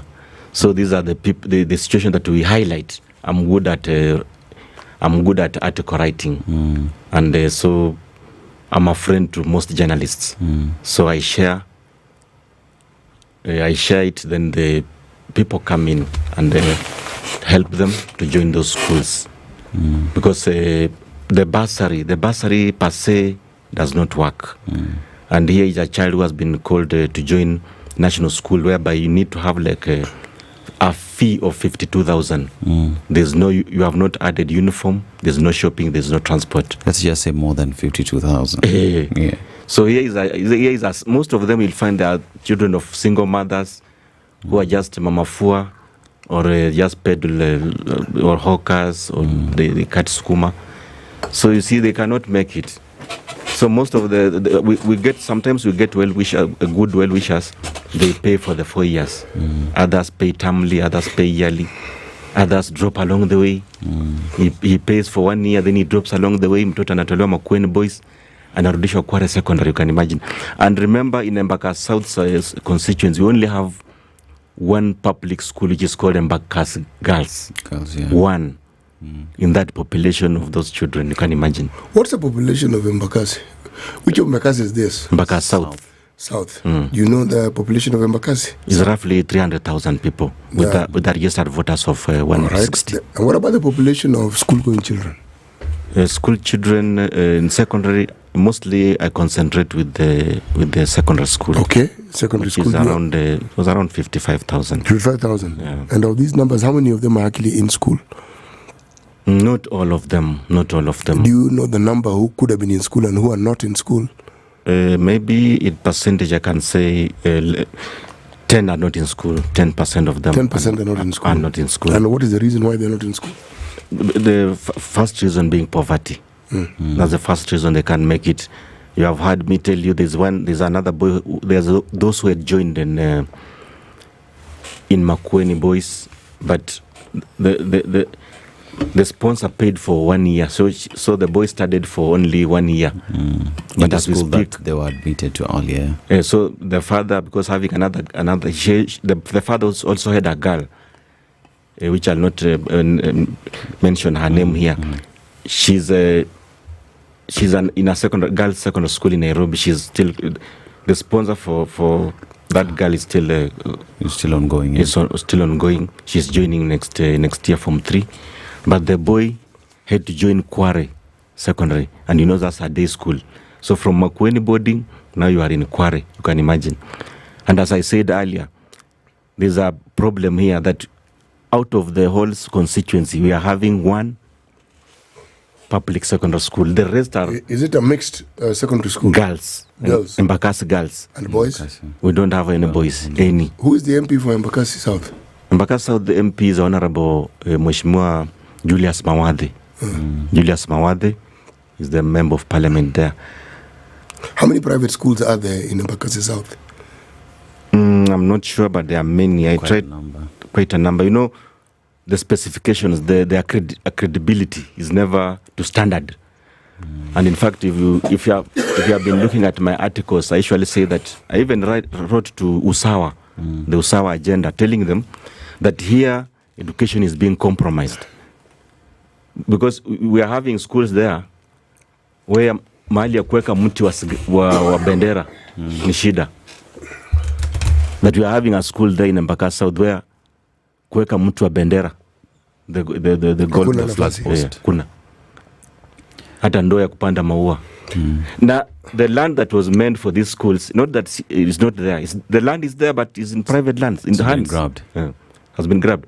And you remember the late Magoha, rest in peace, alikuja kwa Njenga Primary as a Minister of Education at that time. And he did talk to those stakeholders who are there, especially the Ngao, the administration, that they identify those lands that have been taken so that they establish schools.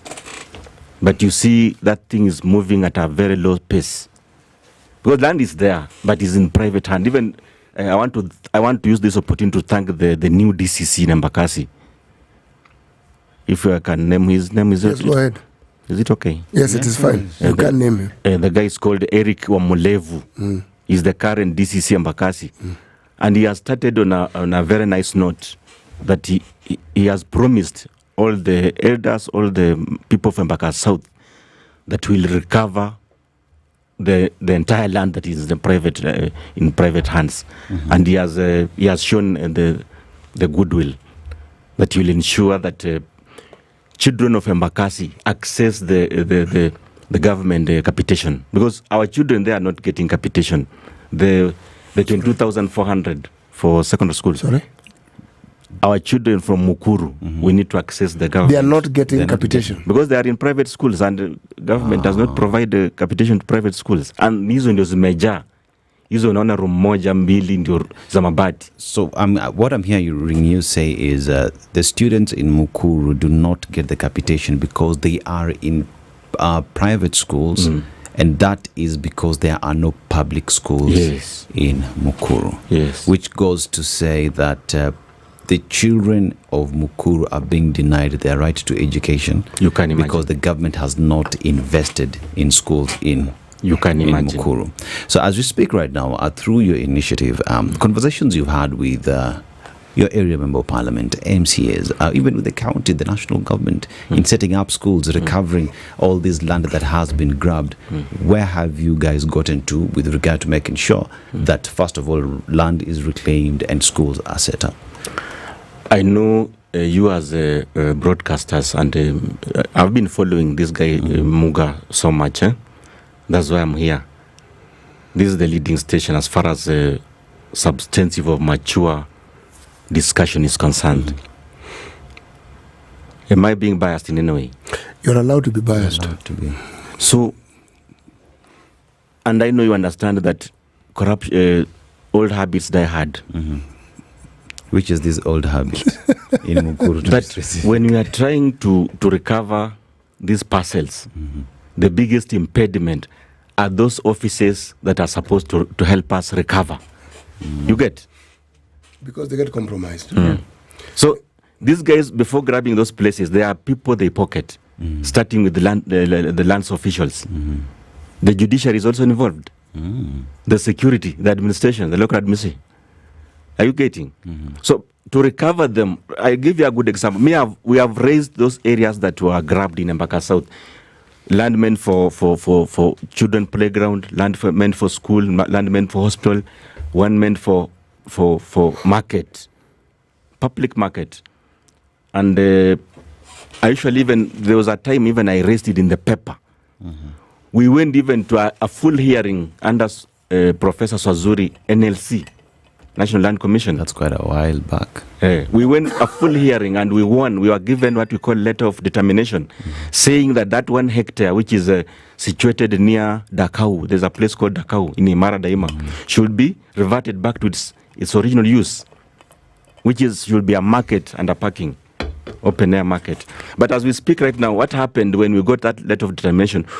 We went back to NLC to check. It's supposed to be gazetted by government printer. Was it gazetted? It was not gazetted. The reason they gave us was that they lacked money to take to government printer. Oh. And you know how much is it? It's less than 6,000 shillings to be for such a thing to be gazetted. So are you seeing where I started with the word? There's something you mentioned that I find particularly concerning. The what you call private schooling in Mukuru kwa Njenga, you said they are corrugated iron sheets. Yes. Simple rooms. Yes. When the late Professor Magoha visited the area, did he see these classrooms? He went to Kwanjenga Primary, which is the largest primary school in Mukuru. It's a government primary school. It is a government primary. It started as a community school initially. But it's a government. It is current as we speak. It's a government school. That's one of the leading schools in as far as population is concerned. So what you're actually saying, would you say that the majority of children who are in the area you work in, are they in government schools or are they in private schools? They are in private schools. And in Kuchekeshe, there's this school, I know you sent your crew guys in during Taresita 2020, January. There's a school that somebody had grabbed and named it Goodrich Group of Schools in those side of Mukuru kwa Njenga. He had grabbed that school and converted it to private. Na akaanza kulipisha per term, the parents were paying 30,000. So we struggled through my other I have other 5 guys where we teamed up and said no, this can't continue this way. We fought through documentation and other social media fight. Was it reverted? It was reverted, and we were given that school through the former CS, Mr. Matiang'i, because I sent a message to him and told him even with a clip, 1 minute clip, told him this school is ours and we need it. So aka initiate process ya kurudishwa hiyo shule. Kweli tarehe 4 January hiyo 2020 mpangilio ikafanywa DCC. By then the DCC akaambiwa make sure shule imerudi. Kweli the whole process was done. Tarehe 6 the same January the school was handed back to us. What's the name of the school? Right now inaitwa MCC Primary School. MCC Primary School. And on that single day 3,000 parents came and registered their kids. How many students are there in that school? Currently, we have almost 4,000. 4,000. Yes. How big is the school? And How big is the school the, compound? the school is the whole area is supposed to be 1.65 hectares. One hectare is what, 3? Is that around 3? Around 4 around acres. 4 acres. Yes. 4,000. So it's having one, and you have a ECD center. It's there, the lower, the JSS, and in fact, right now as we speak, they are just doing completion of the grade 9, 6, 8. Is there a playground? There's a playground. And as we sit here, they are already completing the 8 grade 9 Now classes. tell me, how many stories are the classrooms? They are just first floor only. It's just 2 stories. Let's say 3. 1, 2, 1, 2, and 3. There is one side that has 3. There's another side that has 2 stories. All right. City. In fact, it's Kenya Airways that had constructed it. If they can take that credit. Let's take a break. Let's take a break. When we come back, let's listen to Jennifer. Because when you talk about schools, it is about students going to these schools. Yes. And the availability of education, it is them who get affected directly. So we'll just listen to her story, her experience, and then we will get back to now looking at solutions moving forward. But as now, let's take a short commercial break. We will be back in a few. Thank you.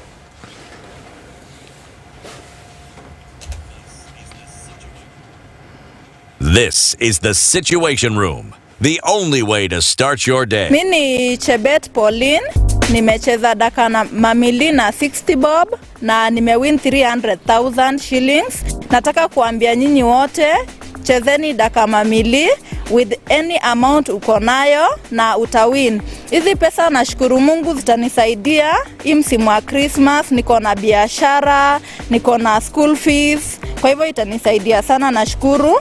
Chezeni pia. Shinda kama bingwa. Cheza daka mamili. Pay bill 440.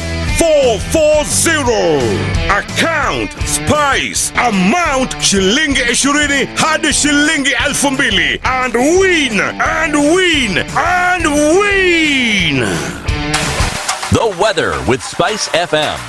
And it is 33 minutes after the hour, and let's talk about the weather this morning. Now, the weather as we speak right now in various parts of the world. Now 23 degrees in Nairobi and lows of 15 degrees in Kakamega County, highs of 26 degrees and lows of 15 degrees, and in Mombasa, highs of 32 degrees and lows of 24 degrees. Pretty hot in Mombasa. And we go to Nyeri town, Murima, highs of 24 degrees and lows of 14 degrees, and in the lakeside city of Kisumu, highs of 27 degrees and lows of 20 degrees. And let's cross the borders to Kinshasa, Congo, DRC, highs of 32 degrees and lows of 24 degrees. Pretty hot in Congo. That is what we call the bikini weather. And in Dar es Salaam, Tanzania, highs of 32 degrees and lows of 25 degrees. Good weather as well in Tanzania. And in Addis Ababa, Ethiopia, highs of 24 degrees and lows of 9 degrees. And in China, highs of 5 degrees and lows of negative 8 degrees. Pretty cold in China. And in London, United Kingdom, highs of 7 degrees and lows of 6 degrees. That is the weather. These are Good Morning.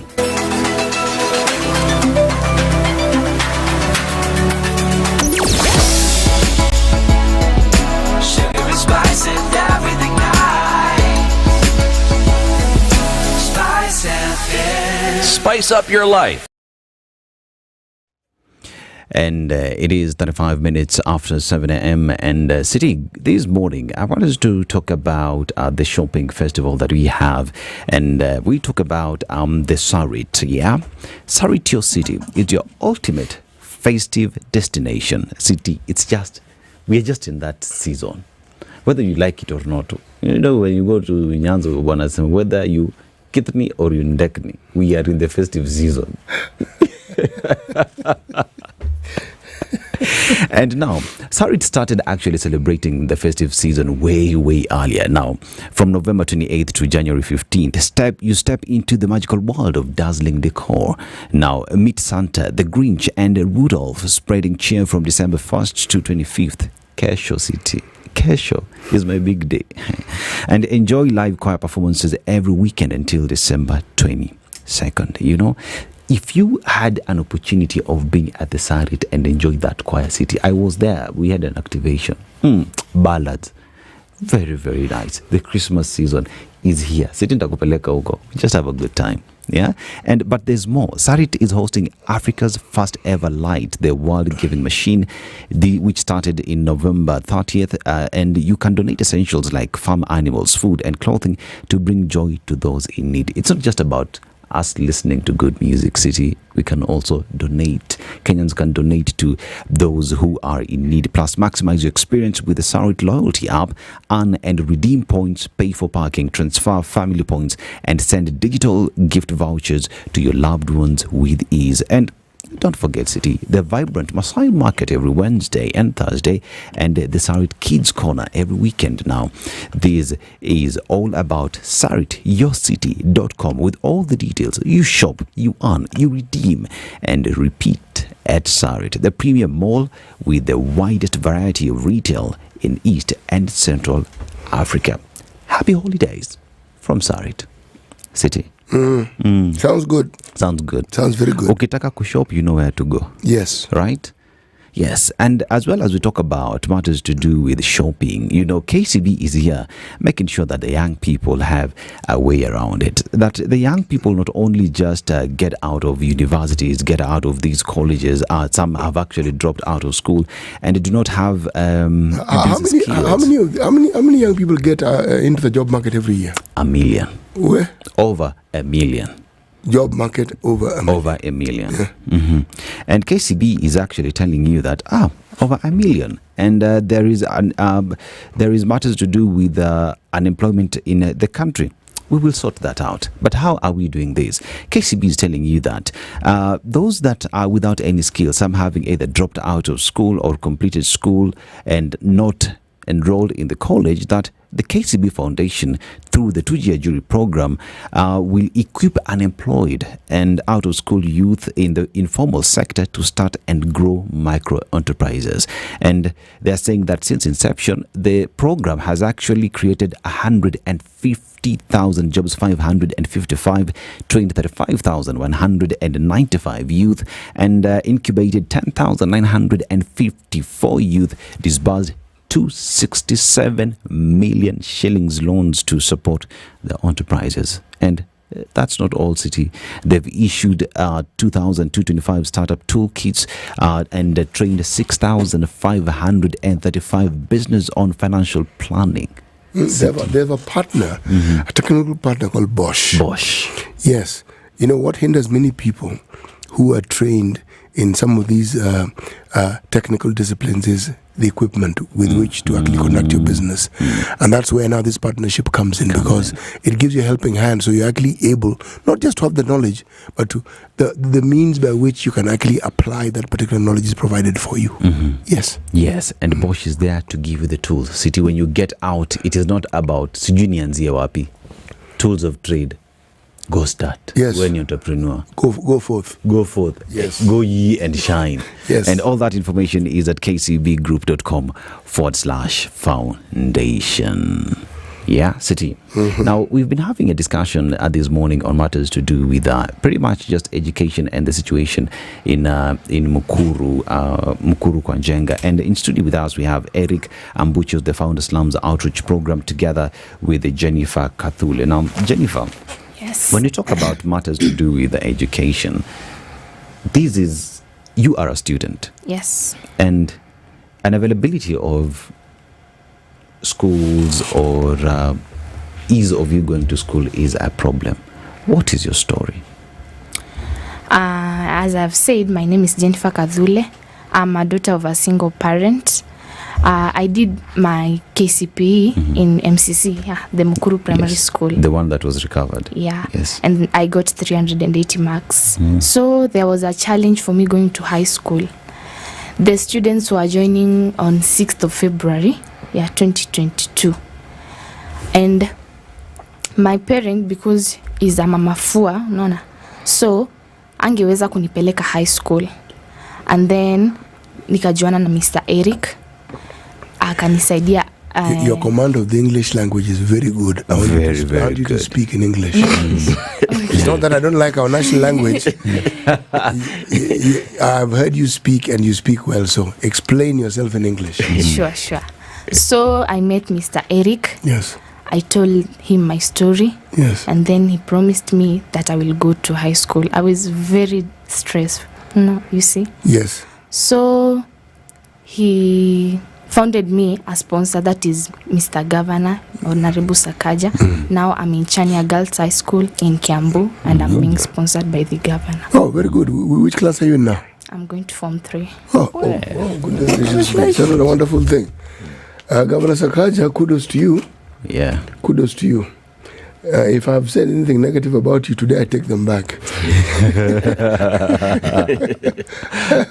But it's a good thing, City, Yes. coming to think of it. Because, you see, even when we talk about matters to do with just education that the county is doing, dishing a county, and what that has done just to increase the enrollment numbers and students being in school, I mean, it's a good thing. We give credit where it's due. Yes. And still, Jennifer, now, Governor Sakaja came on board. Mr. Eric came through just so you can go to school. But for some of your former classmates, some didn't get the opportunity. I want you to today just speak to the power that be. Talk to the president. Najua atakusikia. Thank you. Ama wa Kenya, waambie shida yenye iko Mukuru. Yeah, there is a lot of problem in Mukuru, especially kwa Njenga. Most of the students have dropped. Most of them didn't go to school. I have some of my friends. They are not capable of going to school. They come, let's say, the first term, the others, they don't. So I was requesting Mr. President if you could give your hand here in Mukuru to enable those bright students that are here in Mukuru to go in secondary school. Thank you so much. What exactly do you want the president to do? We know we don't have schools in Mukuru. That is one problem. School land have been grabbed. Aside from helping students go to school, how about schools in Mukuru? Yeah, I was requesting maybe if he could build some of the schools that the parents can afford, so that those bright students can be able to get education. Yeah. Eric. Yes, sir. Now, this is the plight of the parents and the community in Mukuru. Personally, City, I used to live in Imara. And the very first mattress I ever bought in my life, I bought it in Mukuru. You now have to ask this question. Yes. Where exactly is Mukuru kwa Njenga? It's just, you see, Imara Daima. I know where Imara Daima is. Yes. Yeah. So if you go towards Maziwa there's a junction. I have absolutely no idea I know where Imara is. It's close to Imara. Let me just put it that fine. way. Yes. It's just behind here. Behind here, yeah. It's just here. Okay. Yes. And it's in Embakasi South. Yes. South. I think we're also in Embakasi South. We are also in Embakasi South. It is a constituency. This is a Ruben ward. Yeah. This is for Ruben. Mukuru kwa Ruben. And you people are kwa Njenga. How many Mukurus are there? We are in the middle, huh? How many Mukurus are there? We have several Mukurus. We have Mukuru Kayaba. We have Mukuru kwa Ruben. We have Mukuru kwa Njenga. Yeah. Mukuru Kayaba is South B. In South B along Enterprise Road. Yeah. Then kwa Ruben is where now we are, but the slum itself is also next to off Enterprise Road. Yeah. Fine. Yeah. I have now seen the picture in my head. So when we talk about what it is they're talking about, it is something that I'm conversant with. The population is high, poverty levels are high, no schools, and when we talk about even the corrugated structures that we have that is providing for education there, is not safe, because as we speak today, you remember the government of Kenya has actually closed some schools, boardings, because they do not meet the threshold and standards of schools. But that is the day-to-day situation in Mukuru. Yes. As we talk about the dire situation in matters of education in Mukuru, moving into 2025, the powers that be, there's a lot that needs to be done. Yes. What kind of assistance would you want to see from the Ministry of Education? Because let's take this where to the doors that it belongs. Ministry of Education, I can say that currently it is CS Ogamba, Mheshimiwa Ogamba. He should act hands-on as far as meeting the standards of education in Mukuru Kwanjenga. Things are in the dilapidated state. Recently, I realized that there was a class which has 2 streams. Can you imagine? And it's happening there. That this is a class, but this class has 2 streams. Or it is the same room. So you find grade 1, grade 2, grade 3 that's in one stream, in one room. So unasikia now the teacher for grade 3 comes in, it's English, anasema wale wakuje mbele, warudi nyuma. And that's the situation there. So unaona it in a compromise the standard of education. Now we have land there, I know. So the planning department has messed up a lot. These things are happening because nobody is following them up. So we are calling upon the planning department and the relevant ministry that there's land for these schools. There's no way we can be having one public school, which is Mbaka's Girls, serving all this population. It's impossible. Till when we had Mbaka's Girls, the primary school, secondary school, secondary school. Yes, which means that one belongs to Serikaliku. To Serikaliku, and it was not easy for it to be that public. It was not easy. It's a long story. You know, the person who's involved, who's in charge of planning, is called Mr. Analo. Yes, Analo. And Analo has inherited a very difficult docket. Difficult in the sense that he comes at a time when everything that was done wrong before him is now coming to a head. And we will point fingers at him because he's trained as a planner. Planners actually do their work, just so that you know. Somewhere along the line, some people get compromised and what was planned for. Because an area such as the one that you say, when you hear land has been grabbed, it means that land was allocated. It was understood. Yes. We will need this. Not only a school, a hospital, a primary school, secondary school, all these things are planned for. Because if you talk to planners, Mr. Nala was in the studio a while back, and they tell you, we look at the population and the growth, and we determine, among the many things they do, we determine what will these people need, not today, tomorrow, 10 years, and so forth. And they plan. And land is allocated for it. You will find that a lot more land than perhaps you know was actually grabbed. Land that was actually meant to help facilitate this growth. Because one can actually see how the town keeps growing. Yeah. Yes. Towns tend to grow outward. Yes. Buana City, can you see that? Give a good example of, let me just go out a bit, like a Central Police Station. Yes. Which was designed when we had a population in Nairobi of 50,000 Nairobians at that time. There's no, have we had any expansion there? City Police Station? Yeah, there was an expansion. You know those Mabati houses that look like huts that they let policemen live in? And some of them are offices. No, but the point is, no, we have not. So recently, I even wrote to the CJ telling her how do we decongest our prison, our cells, our remand homes, and our jail cells. How do we decongest them? By, at least this is what we call petty offenders, wakae, watumike, nyumbani. Now, if you ask any Kenyan, why do they bribe the police? They'll tell you, staki kwenda kwa cell because of... Essentially, what you're being offered is inconvenience, and you pay so that you are not inconvenienced. Yes. Yes.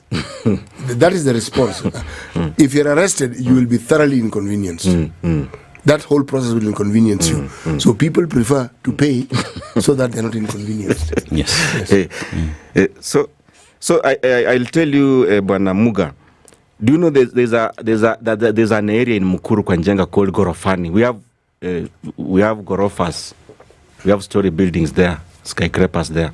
They're going up to 12th floor, and they have no lift, and people are living there like goats. And you can see, I tried to note what is lacking as far as building code is concerned, and I marked 20 areas. 20. I have them. I'll share with you those things that are missing. Parking, no hospital, no hall, no social, nothing. 20 of them. I have already compiled. I'll be sharing with you. You know, what you raise, and when we look at everything that has gone wrong in the area that you live in or you come from, people never actually realize the effects of corruption and what happens when it gets down into the souls of the people so that it becomes normal. Everything you're discussing here, that's what happens.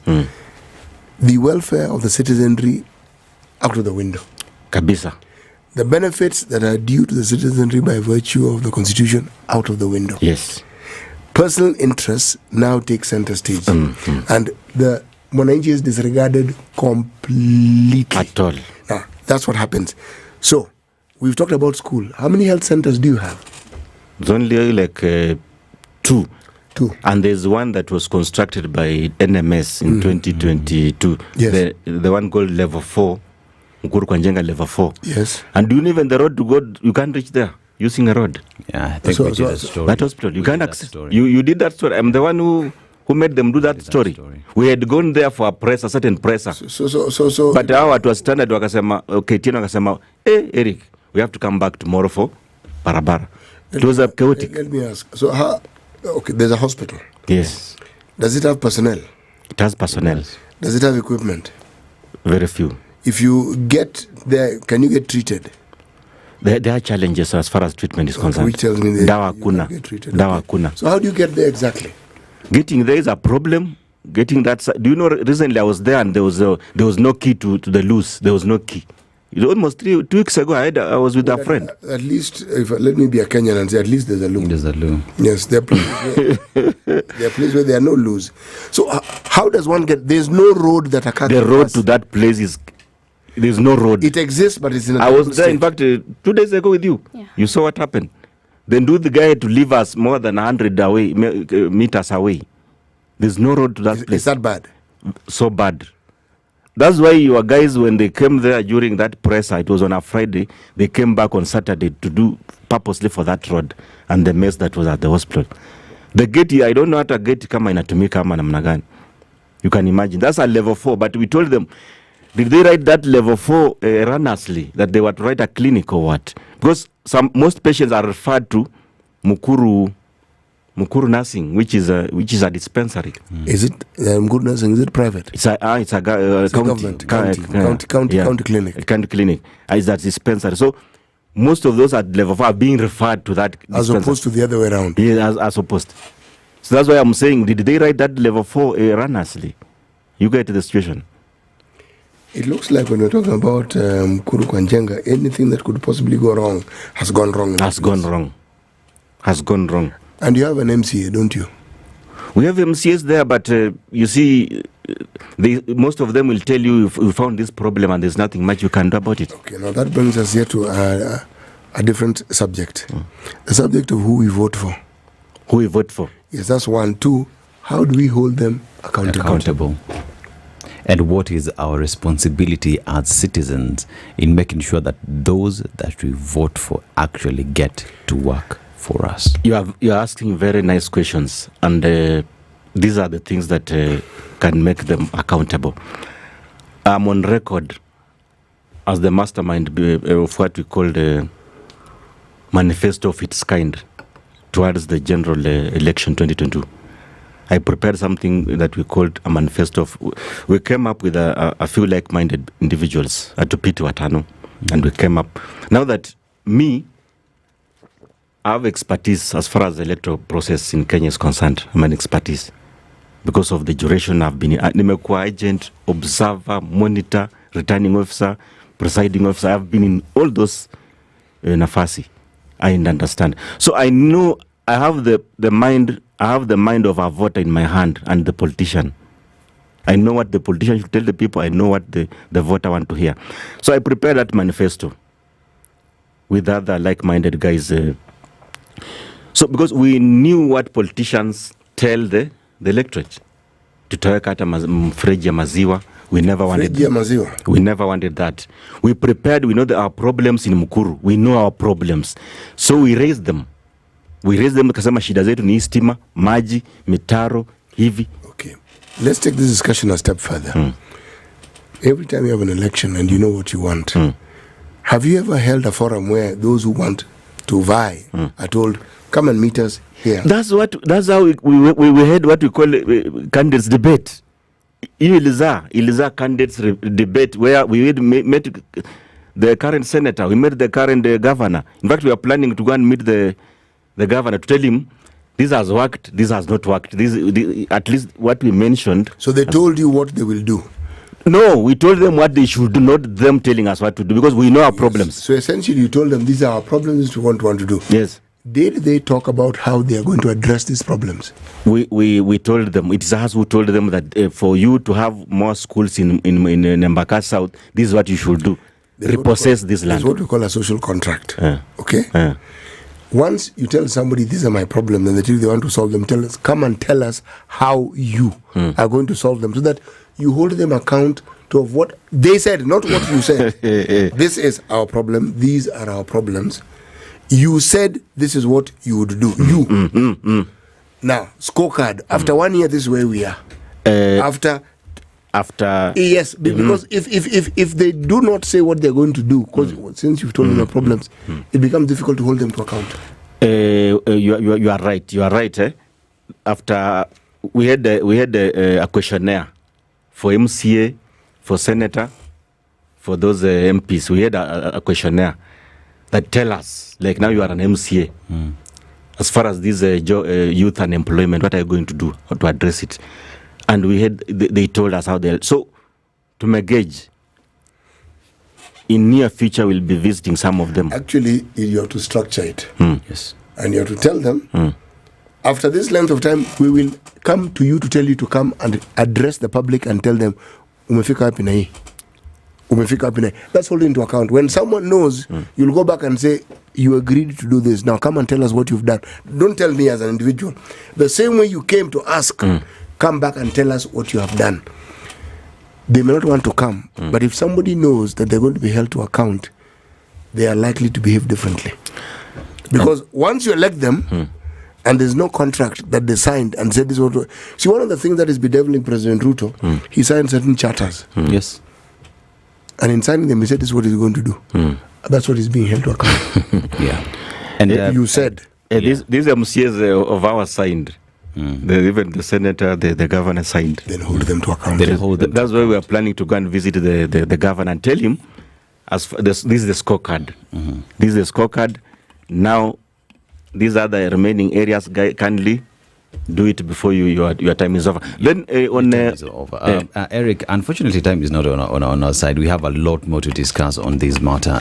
We shall have this discussion continue, but it is a conversation of us making sure that we fight for that which is rightfully ours. It is a matter of how do we vote, how do we make sure that the promises that were made to us are actually implemented, and let's even go further and hold to account those that we put to office, because when we talk about matters to do with education, Jennifer Kathule here is a living testimony of how education is helping her. But look at how it went about. It was through intervention. How about it is a clear process that is being followed because resources have been put in place by the government, by the county, and all the stakeholders. Eric Ambuche is founder Slums Outreach Program, and Jennifer Kathule, our guest this morning, is a beneficiary of the project. It is 7 a.m., 8 a.m.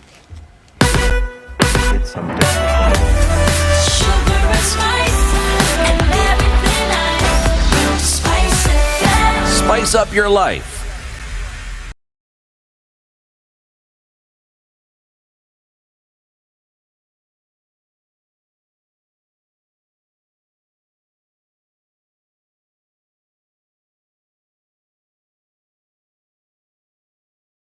Newswire, I'm Edwin Lisamira. The Law Society of Kenya has called for the immediate release of 2 men allegedly abducted on Saturday by people believed to be police officers.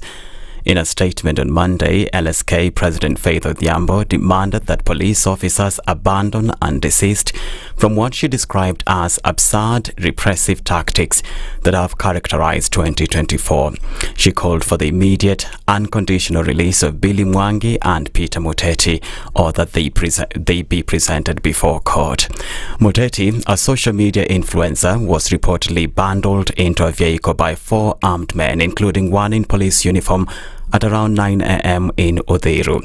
His family said Muteti was being trailed by unknown individuals after posting on X last week a picture of President William Ruto that some would find offensive. Witnesses said 2 armed men jumped out of a moving vehicle, then forced Muteti into the car before speeding off. He is Muteti's father. Tafadhali mimi naomba aachiliwe. Akija hata mimi ananijua, I am a disciplinarian. I would discipline him. Tafadhali mimi Ruto nakuomba.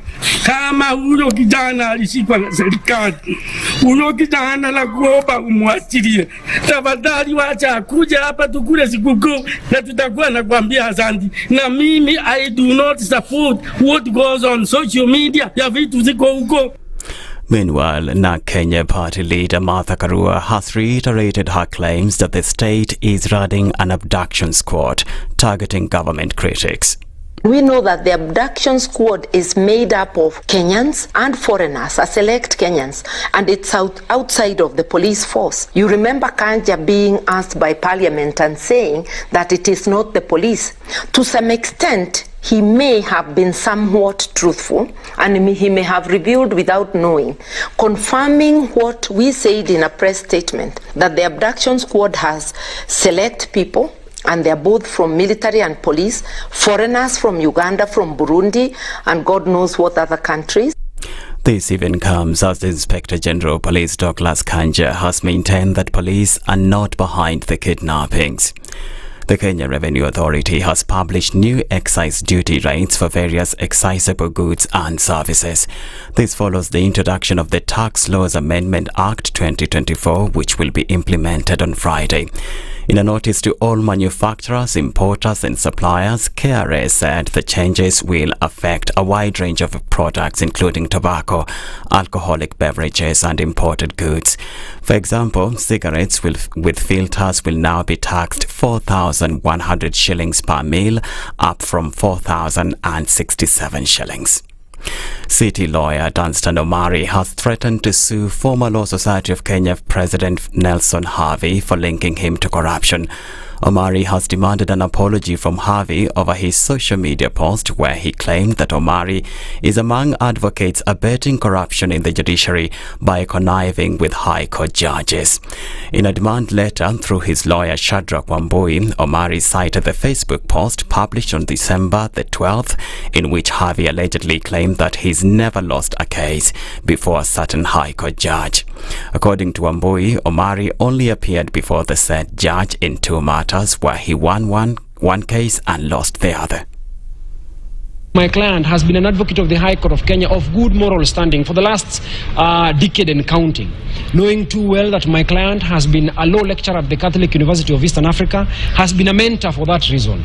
He has influenced so many young lawyers who look up to him, and when his reputation has been called to question or is called to question, that in itself dents his reputation, destroys his business and his credibility as a law-abiding citizen within the Republic of Kenya.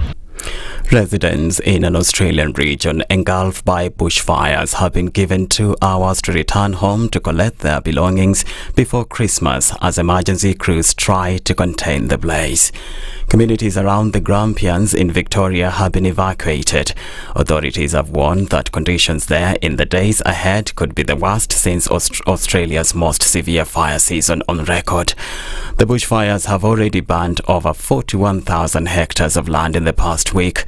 There have been no deaths or loss of property. That's the Newswire. I'm Edwin Lisamira.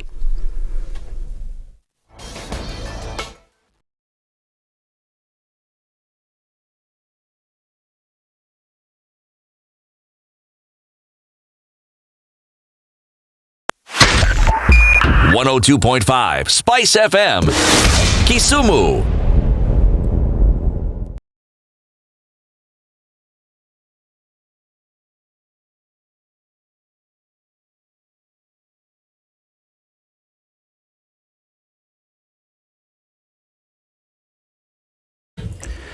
The traffic this morning as we speak in the roads in Nairobi, nothing much seems to be happening pretty much. As we talk about Wairimu heading towards the CBD, nothing much is happening. But as we speak around, as we talk about on your way towards the National Museum roundabout, there is a little bit of traffic there. That is on Wairimu. But when we talk about Jogo Road going towards Landis Road, there is traffic then that is expected because of the bus termini that are around that area. Talk about the Railways bus station and equally the Machakos country bus. There is traffic there as we talk about. And along Raila Odinga Way, there is a bit of traffic there. Be careful as you access that route, but on other roads as well, Southern Bypass and other bypasses, traffic seems to be moving smoothly. For everybody that are using the roads today, traveling to various destinations, happy holidays, and remember to be careful. Good morning.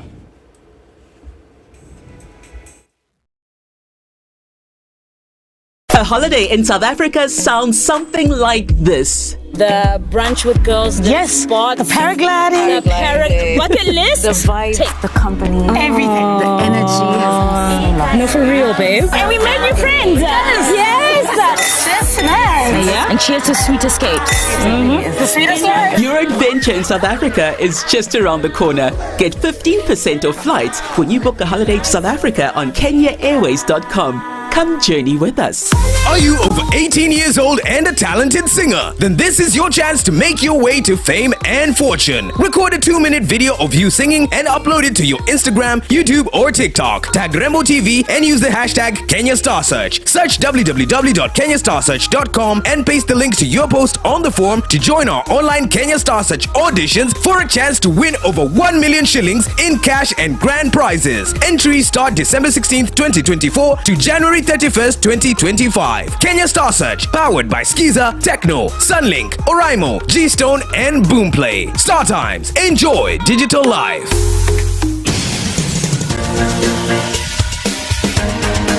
This is The Situation Room, the home of hard-hitting political commentary and penetrating insights about the state of the nation. This is a talk radio experience like no other. The Situation Room, a place for hard truths, debates, and elevated conversations. The Situation Room, witty, political, engaging, deep, controversial. In the room, we have C.T. Muga, researcher, academic, seasoned political observer, a fountain of wisdom in these politically uncertain times. Ndu Oko, Nigerian by birth, Kenyan by choice, communications expert, Pan-Africanist, a truth seeker and believer in people power, and Eric Latin, agent provocateur, the man in the chair, seasoned journalist, news hound, a man who believes in punching up, not down.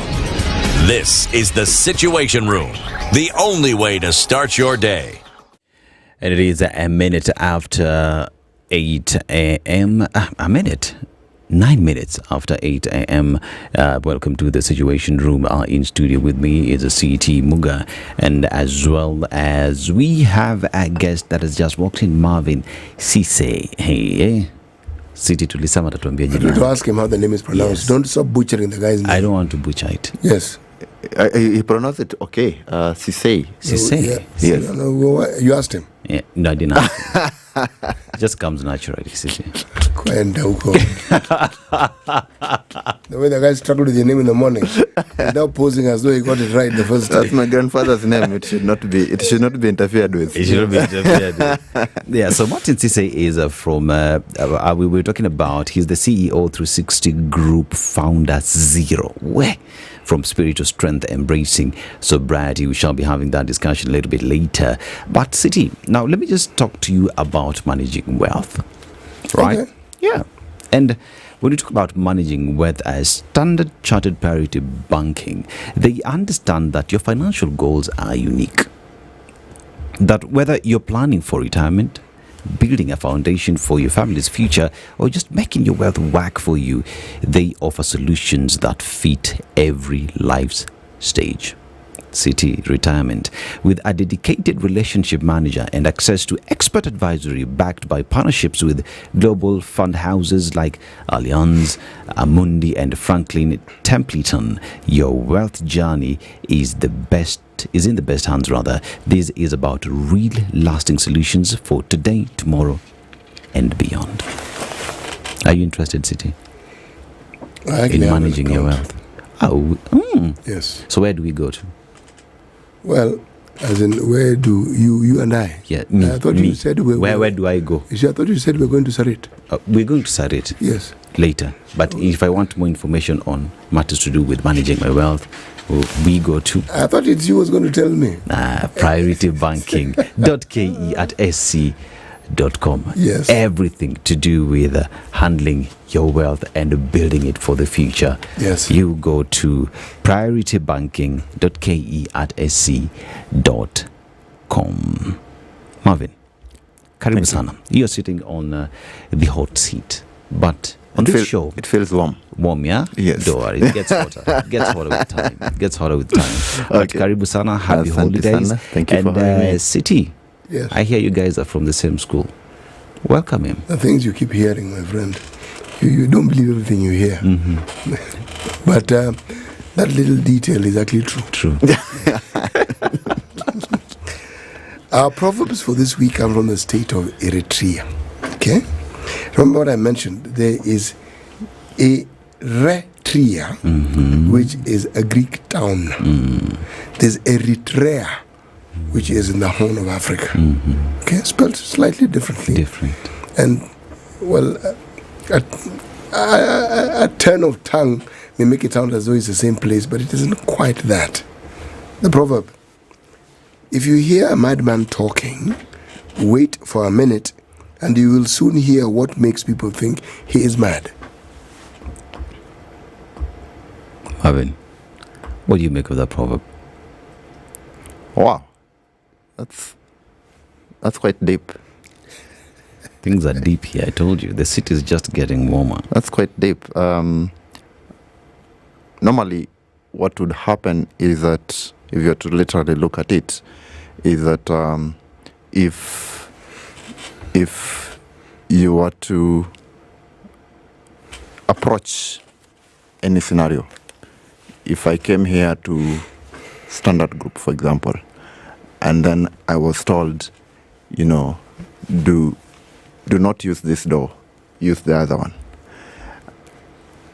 I might not see any problem with the other door.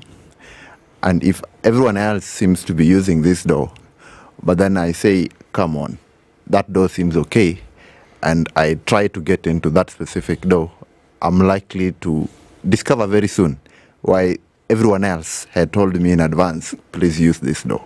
It might bang me, it might electrocute me. So what would happen, the same thing would apply in a lot of other issues in life, especially for young people. What would happen, especially for young people, is that many of them, when senior people talk to them and tell them, this is the way, and kindly let's follow this route, many of them would grow up and say, come on, this looks okay. What is the problem with this? Which is right, because they are supposed to question certain kind of things. And a lot of the times they learn from the experience of why they were being told this is the right way to go. So that would be my, interpretation of the same. But Senior City here will probably tell us whether it is accurate or otherwise. It's absolutely accurate. We ask you to give us your interpretation of it, and you can't possibly be wrong, even if you try. Okay. Yes. So yes, it's an excellent interpretation. Thank you. Yes. Excellent. Perfect. Now, Marvin. Yes. We are talking about from spirit to strength, embracing sobriety. What is zero?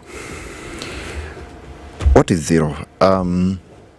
Maybe I'll start as follows. I'll start and say that, as human beings, there are two drugs. There are two drugs that are very powerful. One of that particular drug is extremely powerful in terms of helpful to society. And another one of that particular drug is extremely powerful in terms of how equivalently harmful it can be. Now, the drug that is very harmful to society, unfortunately, we have embraced it a little bit more than we should. And the drug that is actually very helpful even to ourselves, many of us have not embraced it as much as we should probably embrace it. So those two drugs, the harmful one, we call it alcohol. And it's ubiquitous, and we love it. It makes us feel good, and we have really embraced it, despite the fact that there are specific, reasonings to show why it can be very harmful to us. The other drug that is actually very helpful, that is actually profoundly powerful, if it were to be a medical drug, there is no medical drug that has equivalent level of capacity. It's called exercise. And this particular drug, very few of us take it with a level of seriousness we should. And those two particular drugs have sort of become, one way or another, my life mission. I run two major brands, 360 Group. One of the subsidiaries in 360 Group is Fitness 360, which is a wellness and exercise brand. And I also run Zero. And Zero is basically, it means zero, it tries to have zero alcohol harm to society. Zero alcohol harm to society. It's not zero alcohol. We're saying zero alcohol harm to society. So Zero is written zero, Z-E-R-O-H. The H at the end has a meaning. If you attended a good school, like City did, then you will be told that every molecule of something called alcohol has something called an alkyl content and a hydroxide content. Now, an alkyl is, there's two carbons and, some hydrogens growing on those carbons, and then you just add an OH, it becomes an alcohol. But an alkyl in chemistry is just defined as R. So they just put an R to define an alkyl if you did any chemistry, and you add an OH. So if you put ROH, it means any alcohol you can think of. So the R means an alkyl, and then the OH. So we put zero. The zero bit, the first zero, of course, was to mean 0.00% alcohol use, but the ROH was alcohol. So that is the meaning of the word zero. And there is probably a history behind it, which we'll discuss as time goes on. You really thought about this zero subject. Yes. But let's talk about 16 years of Marvin Sisi.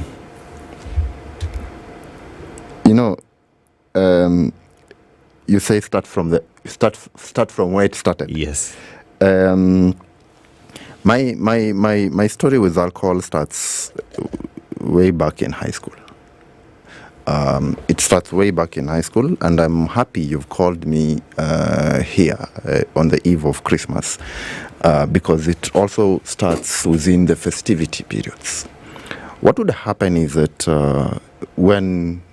during a lot of festivities, during Christmas holidays, during a lot of holidays, there is a sense of freedom. There is a sense of liberalness around families, around societies regarding alcohol. Alcohol is seen as a celebratory drink, as something that can make us relax and make merry, and just like that, even for me, where we had as a family unit, although none of us would be drinking, but during Christmas, around festivities, no one would really bother with you if you actually picked a small piece of it. Anyone, you'd be okay. Even your parents would be okay. They would put the guard down, and it's like, it's okay to drink. So I started a little bit of catching up a drink when I was still in high school, I think Form 1, Form 2, during Christmas holidays. But then it caught up on me. And what I mean by it caught up on me is that I started over time starting to like it, and now I was no longer just having it over Christmas. I was now having it a little bit more often on other particular days as well. And, anytime I would get an opportunity to. And what would happen is that, especially after high school, I don't know when, as after we finish high school, we used to have 2 years where you are home and you are, either between things. So during that time, for me, I was doing a bit of odd jobs here and there, and I was able to get some monies. And now those particular monies meant that, you don't have a lot of responsibilities, and, you're getting a little bit of money here and there. And it's a good time. You can think, what do I do with some of this money? And part of that was taking back and using it on my alcohol, in terms of trying to see this is what you can be able to do.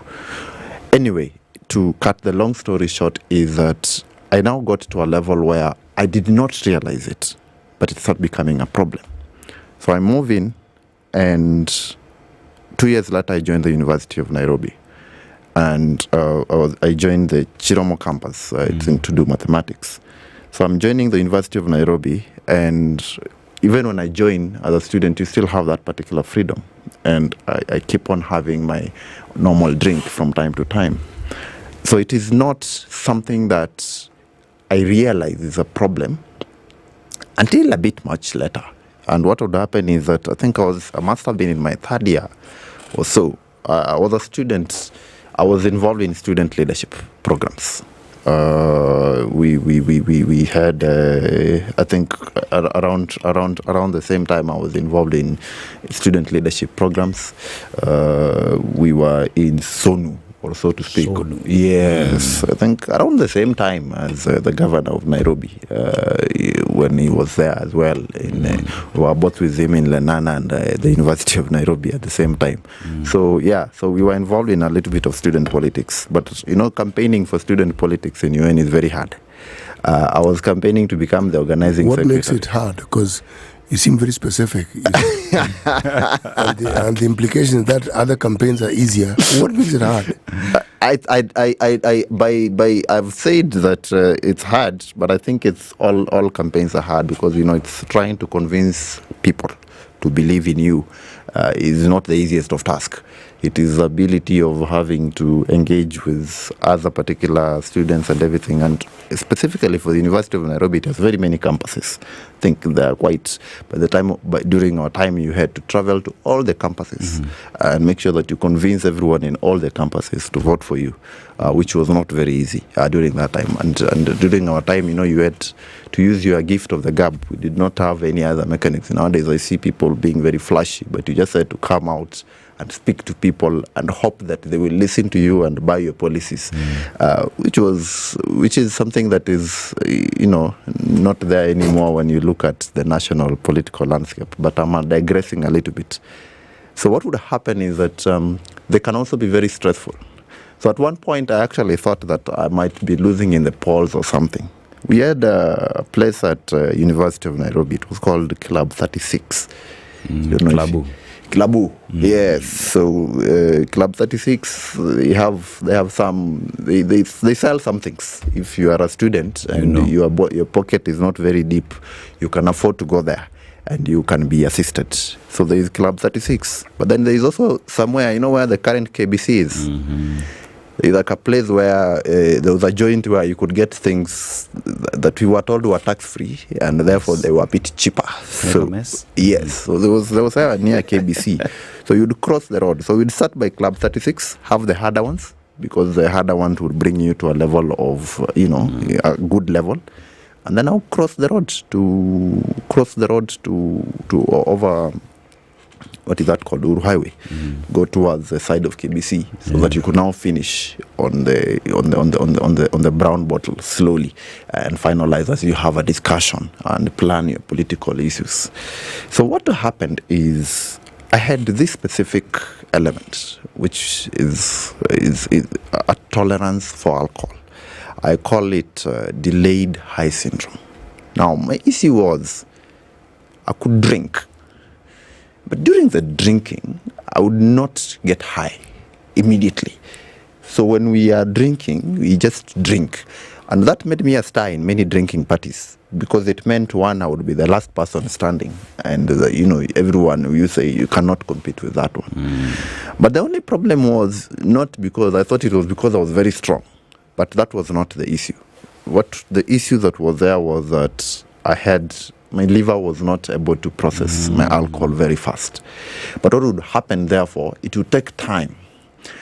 Now, the problem was this duration between when it starts processing was not something that you are expected to know. So it could be anything from 3 hours to 5 hours in between. But what would happen is that it would come. Depending on how the liver feels like. Depending on how the liver feels like, but it would come. But it would come suddenly, because by the time it comes, you already passed your limit. Yes, because there's a limit. There's something called a blood alcoholic content. And, this is medically defined. There's a particular limit beyond which, if it finds you there, then you are done. So I would get what we call blocks in very inopportune places. So on this specific day, I was having a discussion. I had known about this. So what would happen immediately after my drink? I would rush somewhere so that I would sleep, even if I don't feel like sleeping, because I know it will find me somewhere. But on this particular day, I think we were caught up in conversation and I forgot. So we were just talking, we were finalizing, and, I forgot as we were talking. And later on, I'm crossing Uru Highway just to get back to the university. And that's the last memory I had. So the next memory I had is following day. I'm not feeling very well. I'm waking up with a bit of. I'm not just liking where I am in the room. I'm finding I'm slept. I have muddy shoes. I'm in the room. I'm on the floor. And then around 9 or 10, some few of my friends walk in. And it's like, the way your friends come in and it's like they're holding an intervention for you. Yeah. So a few of my friends walk in and tell me, hey, brother, we've come to see how you're doing, but you are not well.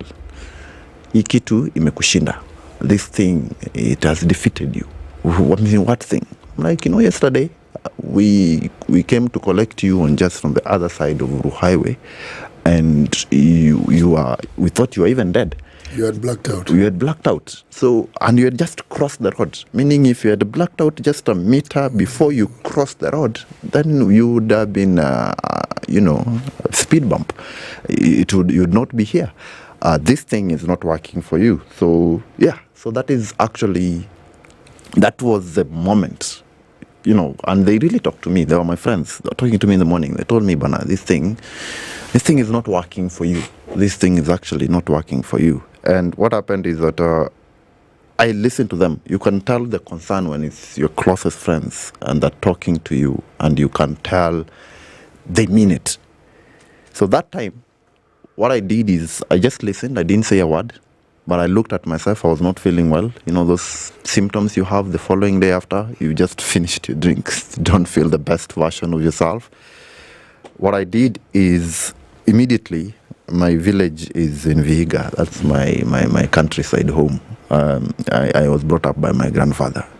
And I decided to just pack up my things and go to Vihiga. Now, as you go to Vihiga, yes. Let's just pause there first. Yes. You go to Vihiga and you're going to grandparents. Yes. And you're having a conversation with them. Yes. After the break, you tell us your conversation with your grandfather. Okay. And what he told you. Exactly. But before we get to Vihiga, let us fly to over 140 destinations across the world. City. There's eating and then there's fine dining. It's all eating. There's travel and then there's fine travel. If you are inclined towards flying, well, right now in this country you can fly to almost any place. I was in Kitale the other day. Before I went there, I didn't even know they had an airstrip.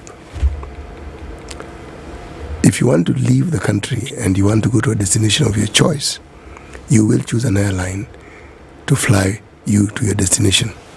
Now, I want to tell you that even as you consider these many airlines, take time and consider the one I'm about to talk about. It's called Emirates. Emirates has a business class that is second to none. Why is it so? Because Emirates doesn't just offer you a flight to your destination. Emirates offers you a service that begins from that moment you want to move and go to the airport. They will transport you to the airport in a limousine. When you board your flight, you will receive a welcome that perhaps is one of its kind. You will be given the choices of what it is you can eat, and the array is fantabulous. How you can rest, whether it is you want to sit, whether you actually want to sleep, because if you want to sleep, you can actually lie down. The seat stretches out completely. And you don't have to lie down in your clothes. No, they'll offer you pajamas, which you can keep, by the way. They'll also offer you a duvet, which unfortunately you must leave. Now, if you wish to work, there's Wi-Fi. Complimentary. If you wish to be entertained, you have over 6,500 options to choose from. 6,000. I mean, I'd get confused with even 10. No, 6,500 options to choose from. And all this is happening when you're 40,000 feet up in the air. Now, when you arrive at your destination, the very same immaculate service that you received when you got to the airport to board the flight will be afforded to you on your way back home. The same wonderful service will be afforded. It is for that reason that as you think of who to fly with, I'm saying think of flying Emirates business class. Yes. And now, City, after all the traveling you've gone and you're back, let me now take you to a shopping festival.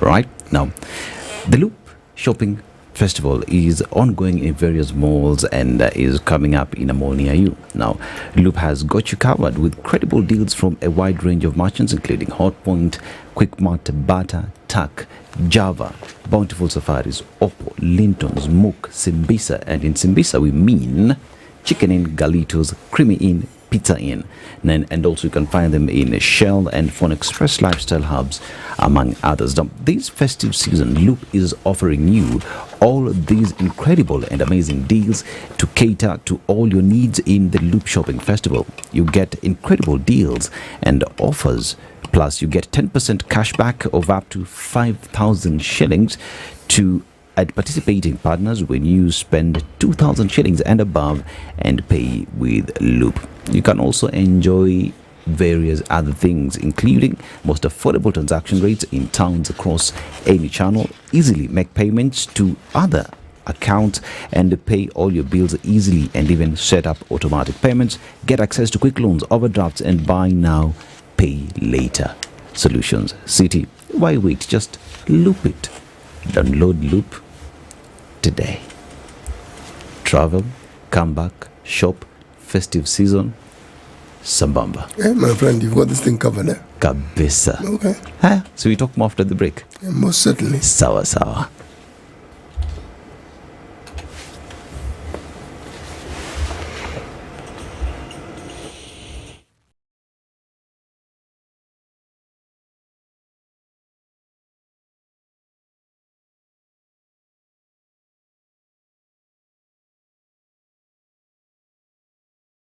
This is the Situation Room, the only way to start your day.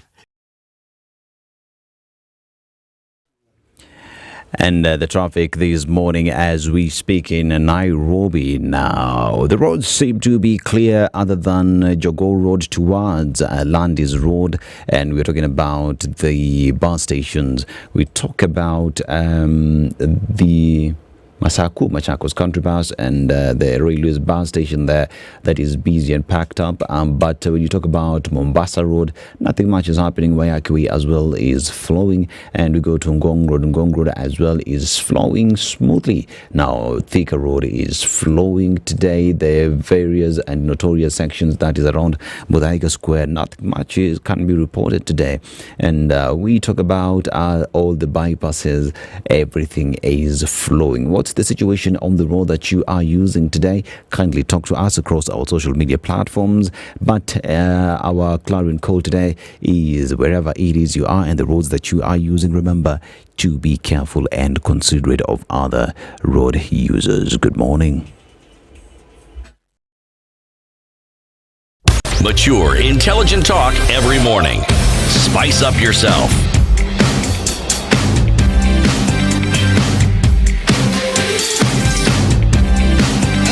Mornings done right. 94.4 Spice FM, Nairobi.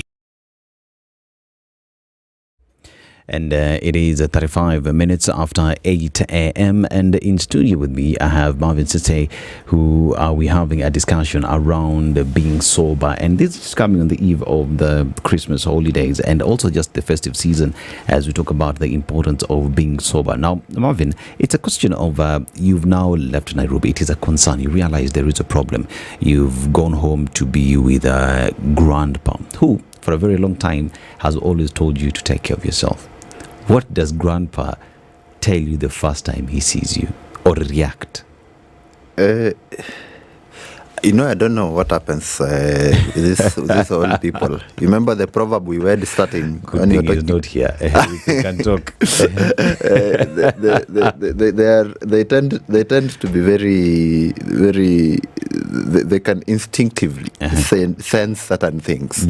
You remember the first proverb we had when I came in about the madman, that if someone is a madman, you will soon discover after talking to him after a minute. I think the same thing applied to me. My grandfather was one of the few people who knew that I had a problem with my drink. And the main reason that happened was a number of things. One, he himself, my grandfather, used to have a problem with the drink. He himself, many years ago, and he had stopped. Now, my biological father also happened to have had a big problem with the drink. In fact, in around the year 2004, I buried my father, and one of the main reasons I buried him was because of drinking. So my own father passed away because of alcohol-related issues. So my grandfather knew he had already lost a son. He himself had a drinking problem. He had lost a son to a drinking problem, and he was therefore very worried about me. So the moment I stepped in Vihiga and he saw me, he didn't even say anything. I didn't even get to pack my bag down. He told me, come on, let's take a walk. And we were very close. And now remember, now I told you my old man, my father has passed away. I'm now technically his only son because now my father was the only remaining son. Yeah. So now I'm now my grandfather's son. So my grandfather talks to me and tells me, he called me my son. I never called him grandpa. I used to call him dad. So because of, having grown up together. So he told me, my son, I have lost my son. And you've seen I've lost my son because of this monster. He used the word monster. He said, you have lost my son because of this monster. And I'm not liking the trajectory you're heading. And he told me, this problem you have is something that I know you have, and I cannot blame you because I had the same problem. Luckily, I was able to get out of it. Your father had the same problem. Unfortunately, he had to, he passed away because of it. And now, you are my only hope now, and you have the same problem. You should stop. You must stop. Because I'm now too old. I need you to bury me, not me to bury you. Yes, that was around 2008. What I can tell you gentlemen in the studio is that those words were very chilling. And thankfully, to those words, those were the drink I had at Uru Highway, KBC, became my last drink that I've actually managed to drink till death. I've not been able to drink again, and it was only 16 years later. That was early this year that it occurred to me that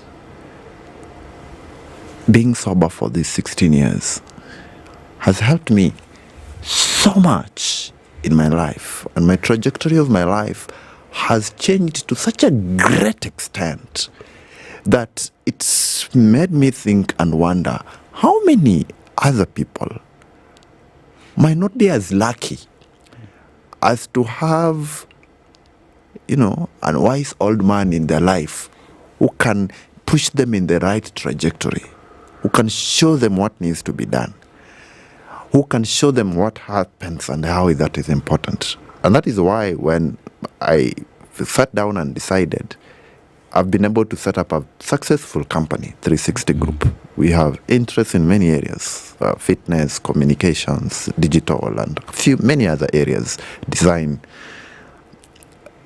We decided that we set a non-profit arm of 360 Group.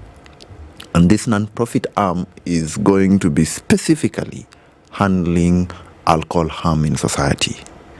And we decided that we are going to do our research and understand what is the problem. How is alcohol being treated in society? Where is the issue? And the issue we discovered very fast was that we don't seem to learn that everyone seems to look at there is a carrot and the stick. That's what economists will tell you, that on any issue, there is an incentive as a carrot, and an incentive as a stick and as a punishment.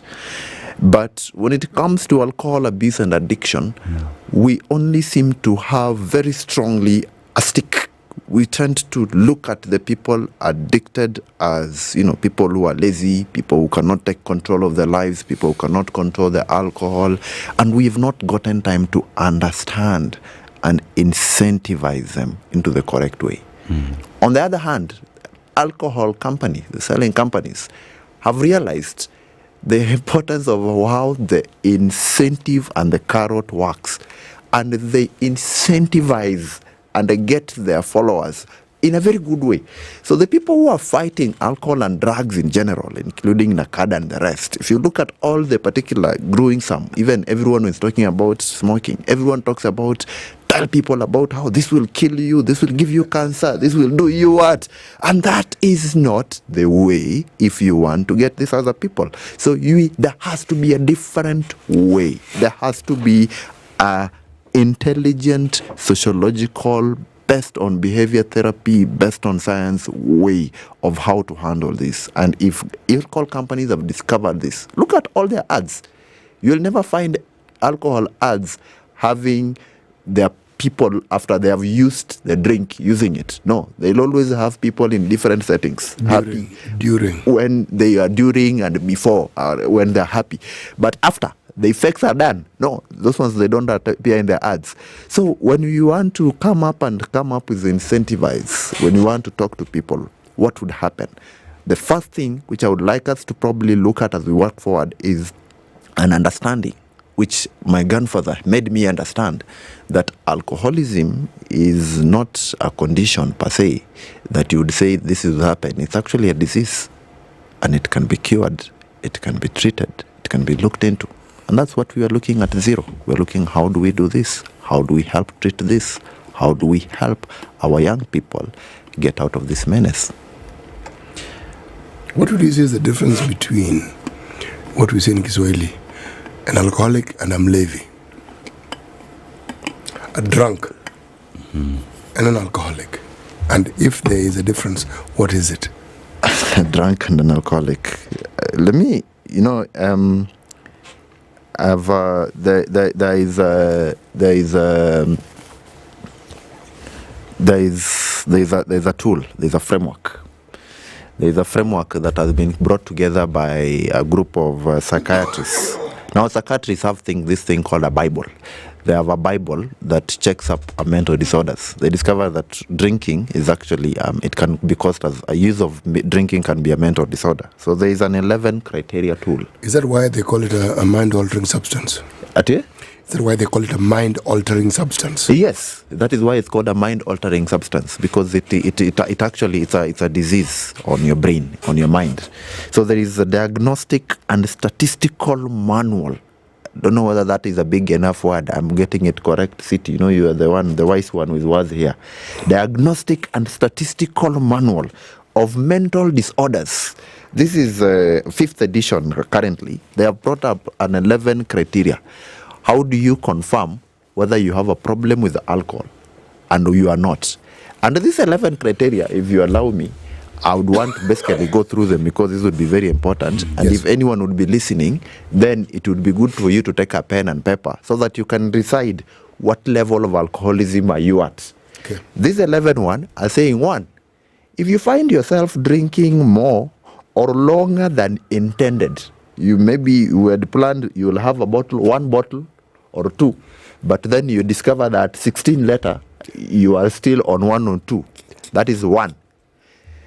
The second item they say is, if you find that you have a persistent desire but unsuccessful effort to cut down or stop drinking. Persistent desire in that every time unasema, I'm going to stop this thing. And you try and you can't. And you try and you can't. That is a red mark. Second, that red mark, they say, if you find that when you look at your day, a lot of your time is spent obtaining, using, or recovering from alcohol issues. That is another third red marker. The fourth one, they say, you find yourself having craving or a very strong desire to use alcohol. Very strong. Fifth, recurrent drinking leads to failure to fulfill major responsibilities. You're supposed to come to work in the morning, you cannot because of a hangover. You're supposed to do something that you're supposed to get a client deadline, you cannot finish because of alcohol. Then on 8, they talk about recurrent use in physically hazardous situation. So if you find, for example, you're driving and drinking, that is a physically hazardous situation. We're also looking at continued use despite physical or psychological problems. You know this thing is harming you. It's making you sick, but you're still using it. Your doctor has told you to stop, but you're continuing to use it. Mm-hmm. And then 10, which is what I had, you develop a tolerance to alcohol. So that the high, if you needed 2 bottles to get there, now you need 3. If you needed 3, now you need 4. And then now 11, they talk about if you experience withdrawal symptoms, if you do not drink and you feel itchy, you feel shaking, you have nausea, those 11 are red markers, city. But then they say, this 11, you might not get all the 11 of them. So to answer your question, if all the things I've mentioned here, you can experience 2 or 3 of them, those are called mild. You are just a mild. You are still mild. If you have 4 or 5 of what I've mentioned, cities, they say you're now getting moderate. It gets into a level called severe. And you don't like when medical people use the term severe on you, because severe is now 6 or more symptoms. That basically mean you are quite in the deep. So this would be rather than giving you my subjective take, this is the objective take that medical professionals have come up and sent up as their 11 criteria they use to identify at what level of alcoholism are you. Are you functional? Are you getting deep? The definitions are good. Yes.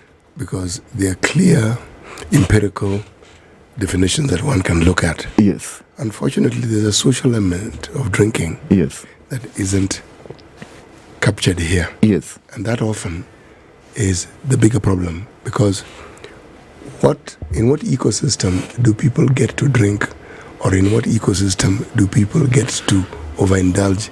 In what ecosystem do people feel the need to continue drinking?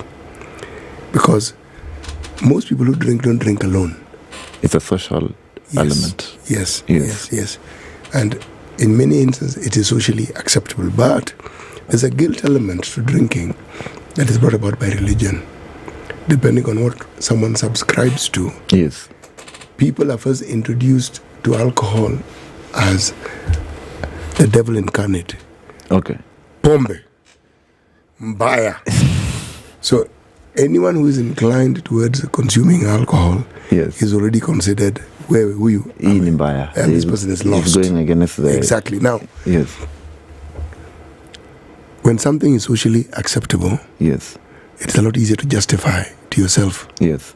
Even when some of these symptoms may be apparent, you will find within yourself a reason to tell yourself it is really not that bad. And honestly, it isn't. Yes. You know, it isn't. That is the first thing. The first thing is that alcohol actually is not that bad. No, it is not. There are elements, and there is a continuum where it becomes. Because even religion, at one point in the good book, I'm not an expert in the good book. I can tell you, it's in the book of Timothy when. You have done better research than me. I think yes, 523. Paul was saying that you should take a little wine. A little wine is good for the stomach. For the stomach, just for the stomach. Yes. Exactly. So it's good you mentioned that, City, because on our policy and sociological framework and some of the research that we've done on this on Zero, there are two elements that you need to be able to understand on these aspects. One is that at Zero we have decided to approach that. One way of tackling alcohol abuse would be through what I call behavioral therapy. Behavioral therapy would to have an understanding socially. What is the understanding around drinking? What causes drinking? How does it work? And for us to get the behavioral therapy, we actually first had to understand what does alcohol do to your brain medically or biologically. What does it do to your brain that makes it socially understanding? Now, alcohol does two major things to your brain the moment it gets into your brain. Firstly, it does what we call, it enables what we call inhibitory, there are enzymes. It's a disinhibitor. Mm-hmm. You get? Exactly. Yes. So the inhibitory enzymes that would actually inhibit you to certain things. You get? And then there is an excitatory framework within your brain as well. There is an excitatory framework that excites you on certain things. So you would want to imagine if your brain is a road, a traffic and there are cars in your brain. And these cars, you have traffic lights. You have green to show you go, and you have red to show you continue, and you have what? So what happens is that your body has naturally a traffic system that works much better than our traffic system, that tells you when certain cars are coming, this is time for you to stop. This is time for you to go. Now, what alcohol does, it basically messes up with that. It will show you green when it should have been showing you red, and it will show you red when it should have shown you green. So there are certain things that it would inhibit. It would make you relaxed on certain elements because your body is now feeling a little bit relaxed because it's a depressant. And that relaxation would make you more socially, you find you are likely to get better self-esteem. So what does that do? The main reason, City, that has happened in terms of alcohol being socially acceptable is that alcohol increases our confidence and self-esteem by the things that would have inhibited us, the things that would have made us a little bit too self-aware. By depressing those ones, we are more likely to speak freely. And therefore, one way of looking at it is to try and see, is there a way in which we can get people to be more confident? Is there a way in which you can get our young people to have more self-esteem without needing the need for a kick for them to get to that particular level? And then, City, you also mentioned another very important aspect, which is religion. Now, NACADA released a report about alcohol prevalence in this particular country. Now, everyone tends to think that, Mount Kenya region is the major area that actually has the highest prevalence of alcohol. You'll be surprised. The NACADA report says otherwise. Yeah. It's actually my homeland, Ingo. Yeah. Western has the highest prevalence of alcohol. Now, from my constituency, where I come from a Misi constituency. It's a very unique constituency. It is a constituency that has the headquarters of a lot of these independent churches. If you've ever heard of a church called Pentecostal Assemblies of God. Headquarters. Yes, the headquarters are called in Nyeri. These are in Hamisi. PAG. If you've ever heard of a church called Africa Israel Nineveh, they are in my neighborhood, Jabrok. That's where they're headquartered. If you've ever heard of a church called Divine Church, Africa Divine Church, ADC, they are very colorful. Even the president the other day I saw he was converted and he was among them beating drums. A very colorful Divine Church. Yeah. They are headquartered within a Misi constituency. If you have another church called Quakers, Africa Friends, the Friends Church, they're headquartered in Kaimosi. Still, all of it is in one constituency, Hamisi, which is a constituency within Vihiga County. Now, from my where I live, in my countryside, in a village called Kapchemwani, to the nearest shopping center called Jabrok is 3 kilometers. From where I live to that 3 kilometers away, I can count 13 churches of different denominations. 13 different churches of different denominations within a 3-kilometer mark. And yes, you are right, all these churches city have said no, they are not necessarily, they fight against alcoholism. Alcohol is bad, we don't accept it. But you know what? Within that particular constituency, Nakada says it is one of the highest prevalence rates of usage of alcohol within the country. You will also find that there are other atrocities. Yes. Like gender-based violence. Exactly. That is also very high in that particular. Now, this is the challenging bit. Despite all those churches there, we do not have a single rehabilitation center. Mm-hmm. Not within just the constituency, but within the whole county. Zero rehabilitation center. So what are we saying? We are saying that we have to relook at this element about alcohol and try to understand what do we need to do in order to change the conversation. We should not make it guilt. We should not make it anonymous. We should not make it something that it's a conversation we need to have. Let me tell you one thing though. Yes. This is a 2-hour conversation. I hear you. You're going to have to come back. Our time isn't up, but it's heading there because we have merely touched the tip of this conversation, because problems with alcohol arise from exactly what you've said. It is not a topic of discussion that people talk about in the open. Yes. And the issues are not looked at. The good and the bad. Not or and the bad, because there are good elements to it, but the focus on the negative. And that you bring in the church. It reminds me of a field I worked in for the longest time, and where communication, or the lack of appropriate communication, was part of the problem. Yes. HIV and AIDS care and treatment. Yes. For the longest time, it was equated with death. That didn't move the needle. It didn't. It didn't. Because after a while, someone decides, let me get fatal, I will die. Where's the problem? What is the problem? Yes. Yeah. And I think, City, this is a great place to close the conversation. Like we said, it cannot happen in an hour. But I want you to just speak to Kenyans, those who are listening to us, because it's the festive season. People are going to make merry. There are those who say, now is my time to imbibe. Sisi ni wale wase. I just want you to spend a minute, talk to them, and wish them a Merry Christmas, festive season. A minute.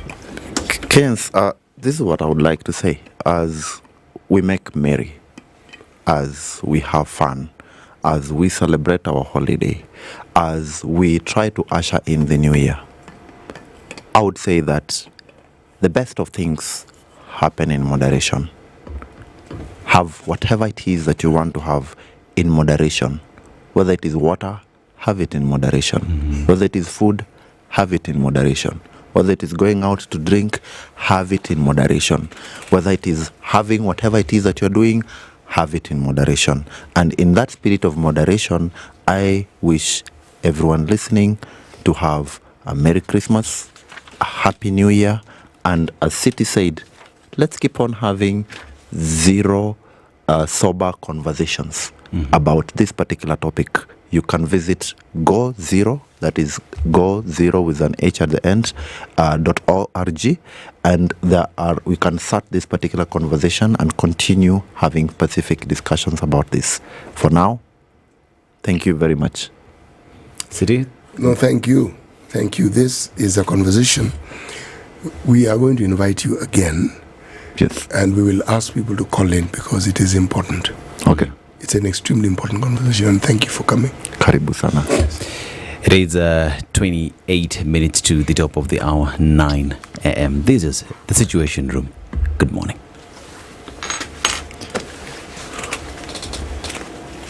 Thanks, guys. Welcome to Spice FM, the best exclusive radio station bringing you the best mix of the best music ever.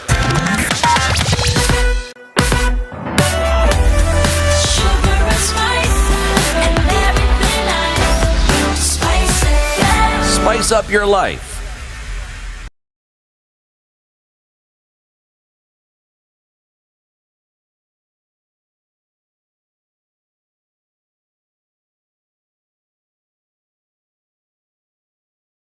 Morning, this is the Newswire. I'm Edwin Lisamira. President William Ruto's political advisor has urged Kenyans to respect the head of state in the face of widespread criticism over the rise in abductions and kidnappings across the country.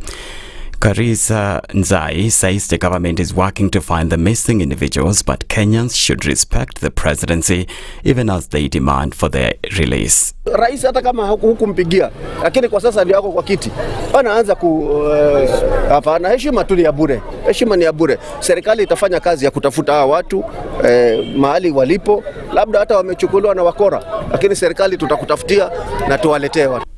Nzai, who spoke in Mombasa, advised Kenyans, particularly young people, to stop insulting the president on social media. Vijana, nataka kuwauliza tu mimi moja.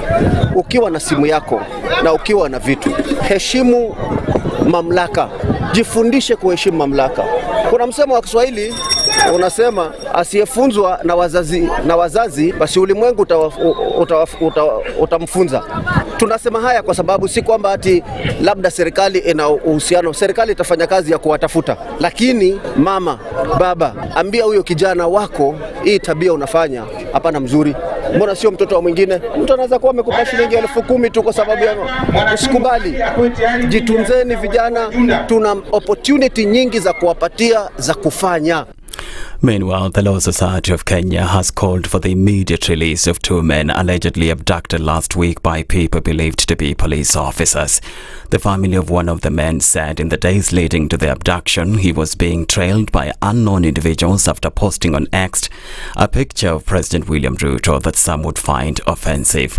This even comes as Kenya Party leader Martha Karua has reiterated her claims that the state runs an abduction squad targeting government critics. The government has in the past denied this. Energy CSO PO&I has warned Kenya Power and Lighting Company officers over inefficiency, demanding immediate improvement in service delivery. Wandai expressed frustration over what he termed as continued suffering of Kenyans due to inefficiency by a section of employees at the utility firm. Wandai, who spoke in Alegu, Songa, Siaya County, said he'll no longer tolerate any form of excuse from the officers.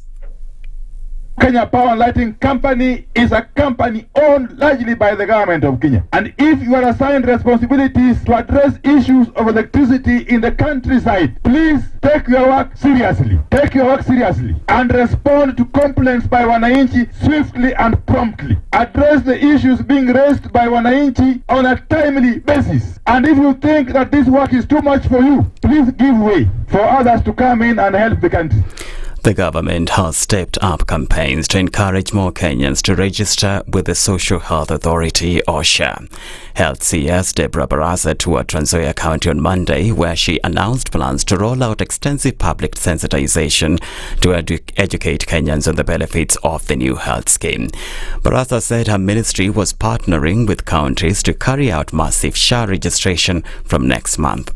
We have come, first of all, to review the rollout of the Social Health Authority under Taifa Care in Trans Nzoia. We were able to meet various stakeholders, including the governor, as well as the CEC's COO, among others, to deliberate on how we can improve SHA registration. So we are able to find that, identify the challenges that they were having.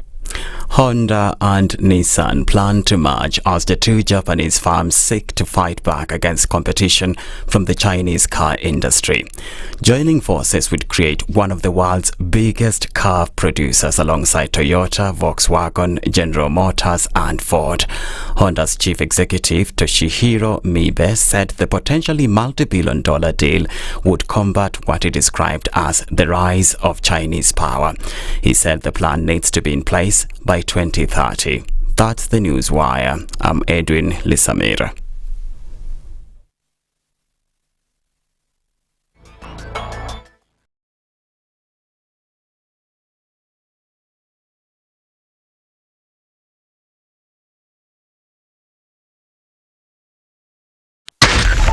.4 Spice FM, Nairobi.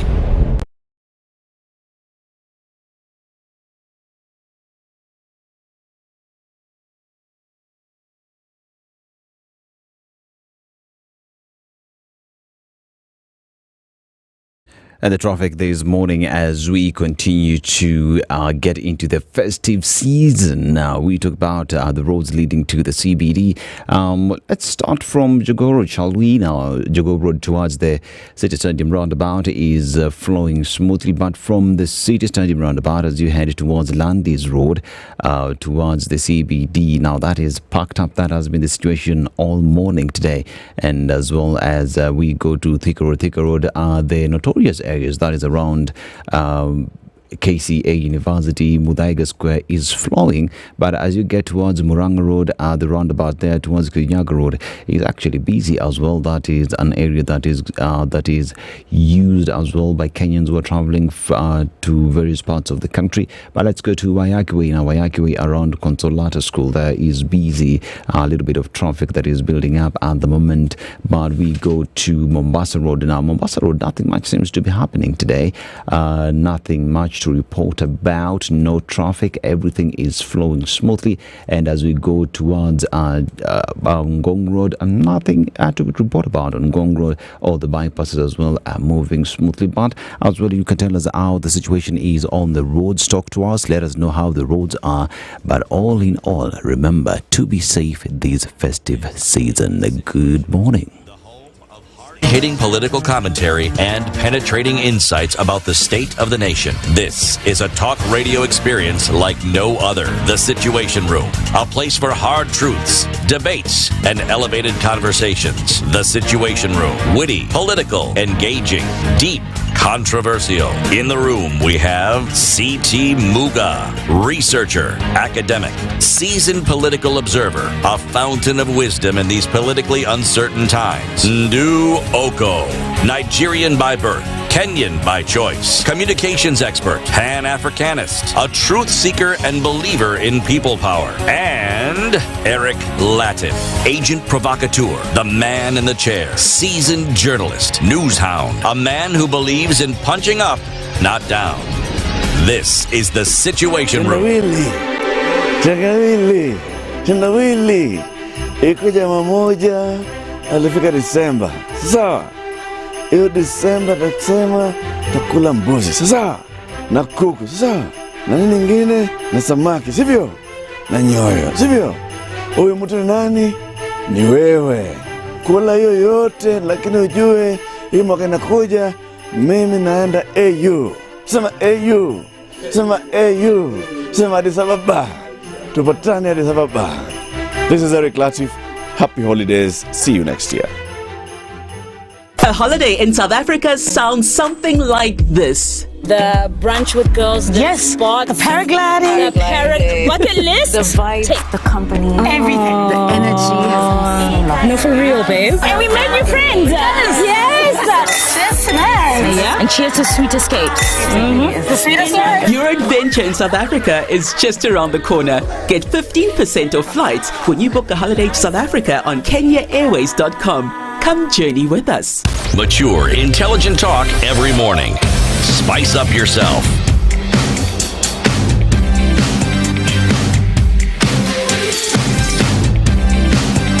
Mornings done right. 94.4 Spice FM, Nairobi.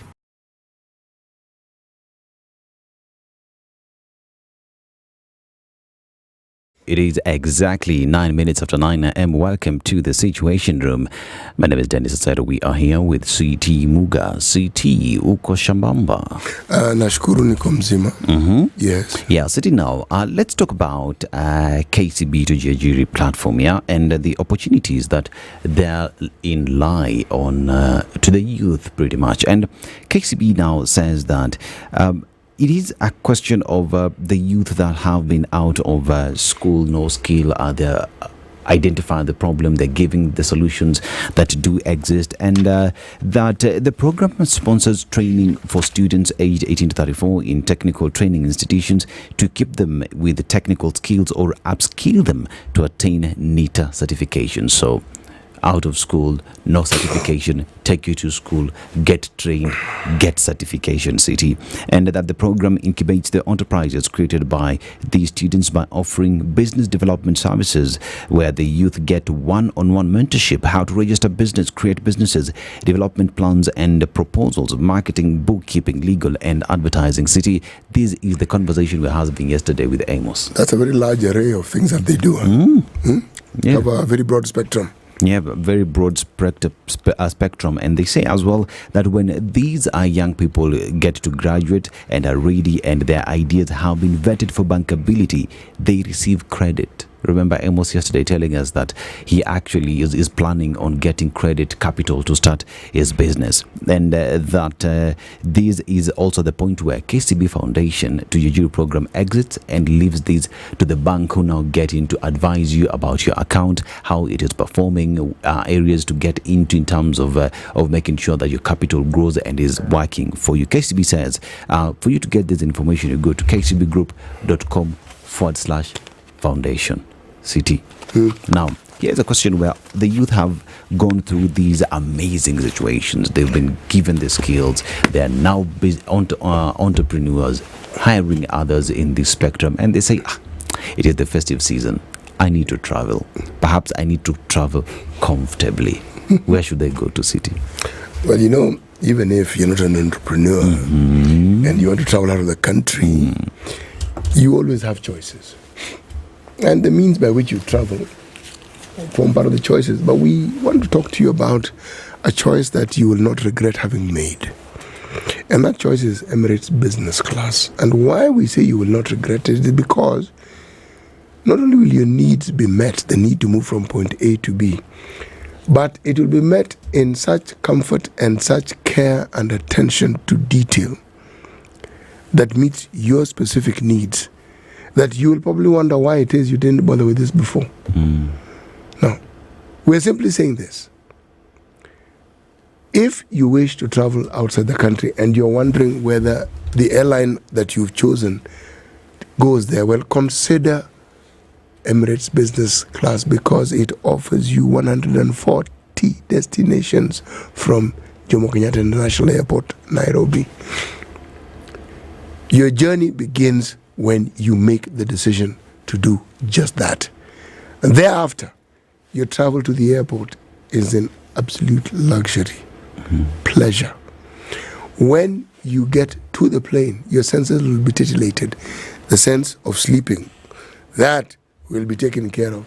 The sense of eating, having a drink, entertainment, working. You will not lack for what choices you have. And when I say sleeping, I don't mean reclining your seat so that by the end of the journey, your neck doesn't quite feel like your own. No. The seat lies flat. It stretches flat as a bed, and you will be able to rest fully. You'll be given pajamas, so you don't have to sleep in your suit. You'll be given a duvet. As I keep saying, the pajama you keep, duvet you leave. Look, you owe it to yourself to travel well so that when you get to your destination, you are rested, you are comfortable, and you're able to attend to the business that took you there. And on your way back, it means you'll get the same treatment, and you're able to land. If it's at a time when it is a working hours, you'll be able to go back to work. Please, take the time and consider Emirates Business. That will offer you the thing that you will not forget in a hurry. City. Inshallah. Tarehe 25 will be traveling. 25 Januari lakini. Chief. Business. Don't just travel, Emirates. Chief. Yeah, you, whoever it is who has asked you to go and pay them a visit, you take the time and make sure you tell them, guys, this is what I'd like to travel by, because you've asked me to come and it's important for me to be there. Please, kindly consider. And you know, while I'm 40,000 feet, we shall be WhatsApping because Wi-Fi hawezi maliza. My friend, you can't finish that Wi-Fi. You also can't finish the food. Yes. Yes. Yeah. Okay. Sitting this hour, we shall be having a discussion on femicide in the country, the cases that have been reported in the country where we are. We saw during the 16 days of activism what happened, tear gassing of these protesters who were agitating, or rather calling the government to do right by them. And we shall be having that discussion with Ambassador Zaha Indimuli, Diana Lucy, who is on her way here. But City, as we wait for Zaha to get here, in this show today as well, we've discussed matters to do with the education in this country, the dire conditions that the children of Mukuru, Kwanjenga find themselves in. And it is a situation that behoves upon the government, pretty much the biggest stakeholder in matters education, to ensure that these children exercise their right to education. City. Take the view that education has the biggest budget item. 600 plus billion. Yes. Now you tell me, how much of that money does Mukuru Kwanjenga actually see? When I say see, I'm saying this deliberately, because if the things they need are catered for, we will see. How do you talk about an equitable society when there are people who are in the deplorable conditions that were described for us today? How? In a city like this one, where people have, there are people who have so much, they have it in excess. How? Same country. Same. How? Do we understand what we're setting in motion? Do we also understand that in this era of communication, people know the differences that there exists in the economy and in society? They can see it, they know it. You know why? Because people who have tell the whole world what they have. So people can see and people can know. And in so doing, people who don't have also know that they don't have. And City, it is a question of people know that they don't have. Yes. And City, we talk about a situation where, it is so ironic or so sad that we live in a country where the people of Mukuru, the residents of Mukuru, Kwanjenga, or any other, or pretty much just any Kenyan will matter during the election period. After that, I am sorry, I will come back after 4 years because I need your vote again. And here's a situation where, fine, you got my vote, you got to parliament, a place where you have an opportunity to create policies, address my issues because you're close to power, but they never seem to do that. As we go into 2025, that young lady here is an epitome of what is happening in Mukuru. People had to come to her rescue. Yet, according to the constitution, she is supposed to get education, not because she's begging, but because she has to get it anyway. It's a right. It's a right. It's a fundamental right. And not a right that comes to you every once a week. Fundamental. It's a continuous right. Yes. Now, when you find yourself in such a position and you're dealing with the anomalies such as that one, then the unequal nature of our society unfortunately shouts at you, and you wonder, is this really the country that we wanted when we sought for independence? Is this what we wanted for our citizens? Because we really will be judged by those among us who are the lowest in the totem pole of economic welfare. In this same city, in this same country. And seriously, when you talk about matters to do with education, I am a proud student of public schools. Kimalel Primary School in Eldoret, Innocence High School in Burnt Forest, Kenya Institute of Mass Communication, Upper South Biapa. That's where I used to live in Imara, and my campus life was outside the country, Sawa, but my foundation is public school, and I know what that means and what that meant back in the day. Here is a situation where during my time, I'll say, going to school, we used to compete with these private schools, and the primary schools, public schools, were actually considered to be the best because you perform in public school, primary, guaranteed national school. Private, it was the other story because consideration was kidogo skewed towards public schools. Today, that is not the case. And we talk about the students of Mukuru, Kwanjenga today, and we expect them at the end of 4 years when they're sitting their exams to compete with the rest of the country who have had all the facilities and resources for them to be able to have a smooth landing. It's the same exam. Yeah. Same. You see, we seem to be a country that has mastered the art of regressing.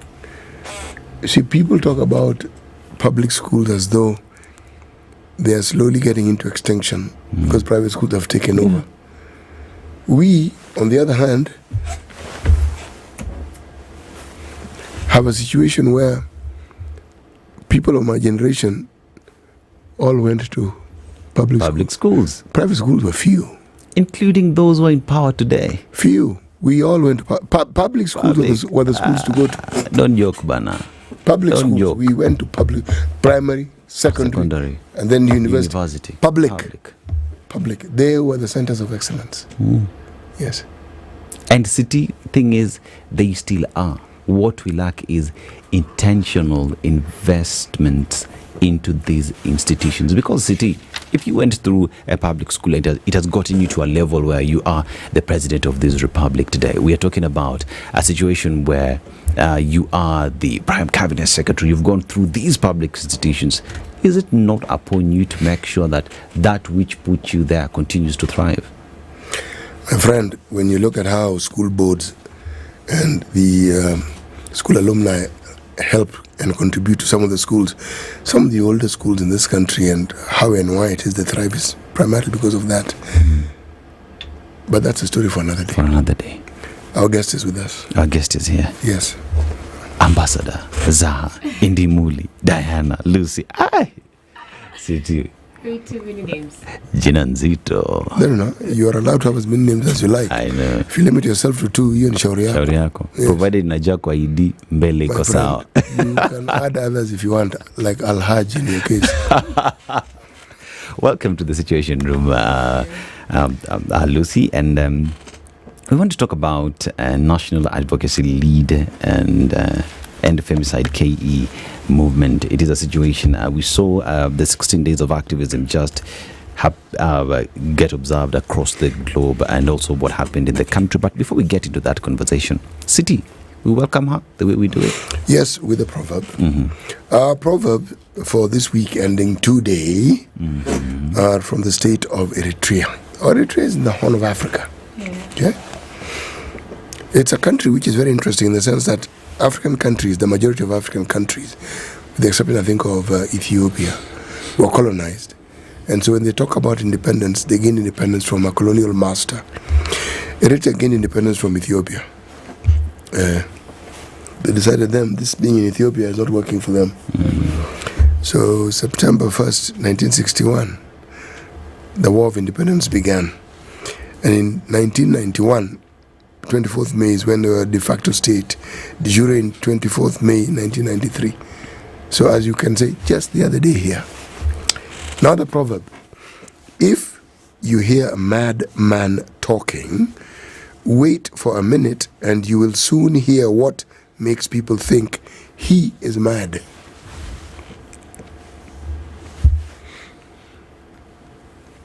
Balozi. Yes. What do you make of that proverb? That's a lot to debunk. Good example is this country right now.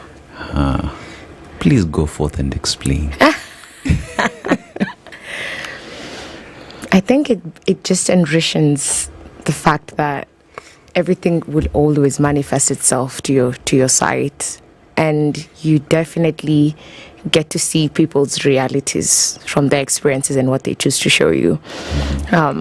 I think I'd relate it to the madness we've seen here in this country so far, and the fact that it's been a good display that we now understand, this is purely madness to some extent.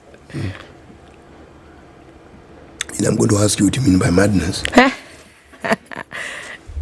Well, Well, so let me ask, Zara, what do you mean by madness? Well, I don't think madness is necessarily negative. I think everyone has an aspect of their madness within your own existence. You tend to have some element of insanity to your genius. Most people that are known to be absolutely breathtakingly intelligent had some element of madness. So maybe to that extent. City. So, Mawe mechemka. Now, Zara, as we talk about ending femicide in the country, let's focus about it in the country. We are from observing 16 days of activism, and with that we had Kenyans go to the streets and to demand that justice is done by them. Dennis, this is a guest. Can we ask her to tell us a little bit about herself? Yes, we're getting there, City. We're getting there. Okay. Yes. And this is a situation where we have seen Kenyans agitate that right is done by them. This is an area that is passionate to you. You live, sleep, let's end femicide case. Yeah. What's Zara's story and why is this passionate? Well, I'm a big believer of the fact that I don't have to experience something for me to know that I can fight for it or advocate for it. And so first of all, I think even the last time I met Muga, I told him I'm 23. So I'm doing a fight that has been walked and done and breathed by women and men before me. And when I got into the space, I've been doing climate justice for the longest time, but when I correlated it to the fact that you cannot necessarily differentiate or separate people's struggles, everything is so intersectional. And I looked at what is the one demographic that has the biggest weight when it comes to everything not working. So is it climate? Is it economy? It had to be women and girls. Is it war? Had to be women and girls. And so when I got into the gender space to figure out what exactly do I want to focus on, I just realized, we had a very big issue when it came to GBV. Safe houses had been given to county governments that we have not seen necessarily manifest within the counties. And so I'm like, what's happening to people's safety? What happens to GBV reporting? And that's also what Nairobi Women's had announced, that in every single month they have 4,000 cases of GBV in one hospital. And so for me, it debunked a very big question nonetheless. But we saw a very big trend happening from Sharon's murder. And, in Kenya, this is not the first time women are coming together and assembling towards our issues. Remember, this is still a country that we had to convince to stop stripping us on the streets. And the women did My Dress, My Choice. And it brought a lot of, again, a whole issue around the fact that, women are dressing with short skirts, whatever they like on the road, they deserve to be undressed. But we've seen men without shirts outside. We've seen men with shorts. No one strips you. That aside, I quickly debunked on GBV, and I looked at the fact that most of the GBV cases that are happening are only considered within domestic violence. And this is also the same demographic that has been told, vumilia. Ukichapwa, when you're beaten by your husband, it's a form of love in some communities. And the realities around associating strength to violence has been so big in this country. And for me, it became a place to look at. So on towards this year, by the time Starlet Wahu was murdered, by the time Rita Wairimu was beheaded, and it begged the question, what exactly is going on? This might actually be way, way beyond us thinking that girls like money. I mean, who doesn't like money? All of us are going to work to make money anyway. Do you like money? Of course. Yeah. Everyone does. I think, what is our living existence in building an economy if we don't need money? We should all be at home then. And so I sat down, and then I got into a sisterhood system in a way that I found other women that are already working around this space in different perspectives of protecting women and girls. And so by the time we formed the movement, that's when we had the January protest. And the demands are still the same till now, that there needs to be a declaration of femicide as a national crisis, because it is. We're having 100 women being killed every month. And that's only the ones that have been reported. If you go down to the fact that we are working on grassroots, if you go down to the fact that hospitals also get these cases, and also acknowledging that femicide is also very intentional. It's an intentional killing of women, just courtesy of the fact that they're women. And you know, most people would be like, oh, nobody kills you just because you're a woman. No, it comes in very many facets. Women are beaten in their homes by their husbands because they're women. Girls are raped and killed on the road because they're women. And now we're having a whole crisis whereby our youngest victim this year was a 4 and a 9-year-old. And they brutally gang raped these kids. And then they cut them into pieces and hung them on a tree. And so you see, when we've had a society that now acknowledges that punishments to girls and women is death, we lost it. And so for me, it begged the question, so where are the leaders? Because it stopped being a gender issue ages ago. Kenya is one civilized space and very democratic. It didn't make sense for us to look at it on a gender lens only, because intersectionally, even when we're having the Mukuru demolitions, it's women who take the biggest weight. When you're having floods, like what happened in Madar, it is women that have the biggest weight. And it doesn't dequip or dequalify men from having the same experience, no. It actually empowers men to look at women from a protective experience, in that even from the word of God, protection to women was not necessarily just because we're women, but with the existence of what we procreate and what we create in our societies, we hold the biggest weight on keeping everything together. But the amount of murders that have happened this year, and how brutal they are, and how changing they are, and now how the age group of target has decreased over time, it begs the question, what exactly is going on? So yeah. So what exactly is going on, sir?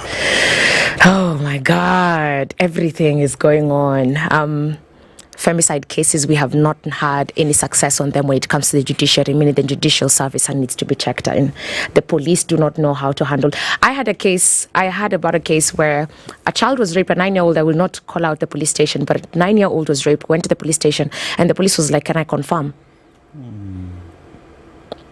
So the dehumanization of GBV cases generally just fronts the fact that justice never gets served in the first place. I would have assumed that when such a case is reported, the first port of call is to go to hospital. Yes. And then you go to the police station. Remember, we're also doing a lot of civic education around this, because most of the time, children will actually bathe. And so you have no evidence in the first place. And again, the UN Women released a data saying that the most scariest place and the most unsafe place for women to be right now is at home. And so you see even the rape cases that are happening right now, children are being raped and murdered and whatever by people inside their household. So by the time you're leaving the house to go report your own father, by the time you're leaving the house to go report your own brother, your own cousin, the dynamics are different. And I think these are things we're also trying to acknowledge, that most of these cases are so complex with the victim's experience. And then we're in a country where victim blaming is day to day. Why were you there? What were you wearing? What time were you outside? We never scrutinize the perpetrators. We never give the shame to the perpetrators. And so even at the point of death, the shame still goes back to the woman. And we also, it is coming at a time when the police, where we run to have gender desks. Yeah. That is according to what they say. And we also have the polycare, where these cases actually get reported on. But then there's a subject that we keep talking about on this show. It is the aspect of facilitating the police to make sure that these various desks actually do work. Because having it on paper is good, you know. It's good for budgeting and funding. But do they get the resources for them to be able to deliver? Do they have the training? That's another aspect. You know, to be able to handle this. Because if a child has gone to report and all you're telling them is, can I see? Can I confirm? Begs the question, even the officers who are managing these desks, are they trained on how to handle these cases? Yeah, humanity needs to be taken back to the police stations. Yep. It's brutal. It's brutal. And I think most of the time, even when it comes to the victim process, even of healing generally, you do want to get justice. But you think about the police station and you're like, I leave it at the hospital. What are P3 forms collecting? Are they extensive? Do they assist us to get the perpetrator? What are forensics in Kenya? What does DNA do? And that's why when it came to us announcing it as a national crisis, because all systems are attached to making sure that gender-based violence is actually eliminated in the country, and femicide specifically. I can tell you one easiest example is the Quarry massacre. When we had the Quarry issue, I was there at the dump site. Wambua didn't even have a boat to collect those bodies. I saw him just dangling using a rope. Literally with a rope, with his bare hands, with the toxins and all that. And these are dead bodies. And when we went for the postmortems, you could see these are women that had been chopped up and packed up. And did that data ever be released to the country? We don't know. The suspect ran away from a Gigiri police station. You see now, so the question becomes, so as women, where do we go? You're unsafe at home. You're supposed to be scared about the men who are living around you in your own house. You're supposed to be scared about the men who are outside as strangers. You're supposed to be scared of perpetrators that are targeting you. And that's why we keep saying, when we say all men need to be accountable, it's not like all men are perpetrators. That accountability needs to go to all men because it's your friends, it's your brother, it's your father. But again, when you call out your fellow men, you're told, you're a weakling. Oh yeah, there is a common word, acha umama. So it becomes very difficult for men to hold each other accountable. So what happens? The perpetrators exist within you. And we keep saying, if that is exactly what they're doing to us as women, what do you think they're doing to their fellow men when they get a chance? How many men are killed in a day? So we're all in the same page. But the gender lens is always coming to play every time. The question that then arises with all these atrocities is what exactly is happening? Why are they on the rise? Is it that we've suddenly had an injection of all these individuals who are inclined towards atrocities? Yeah. What is it? And they're all Kenyans. It's not as though they've been yes. from another place. Yes. And what have these people been doing before they embarked on this new career? Because when you find someone killing more than one person, then clearly that person has intentions of killing other people. Yeah. So what is it that is bringing this about? When we spoke about the issue of the mental health of the country, the, let's call it Working Party or Commission, that was chaired by one Dr. Frank Njenga when they did their work, the report was fairly comprehensive. And they did declare that we actually have, this is me paraphrasing, a very serious mental health problem. Yeah. And all these things manifest. Yeah. A country where young women are killed and then chopped, someone beheaded. Burnt in acid, the Isli case. Yes. Skinning. I mean, what are we talking about here? And you see, City, if we talk about the Quarry case, it was just a few hundred meters, from the police station in an open dump site. And you know how some, especially informal settlements, those communities are very tight. Close, yeah. So if you come dumping bodies, the first one, the second one, 43 bodies, and then you let a suspect run. It means the police knew because they had been Exactly. Exactly. Somebody goes and says, look, there's something odd happening here.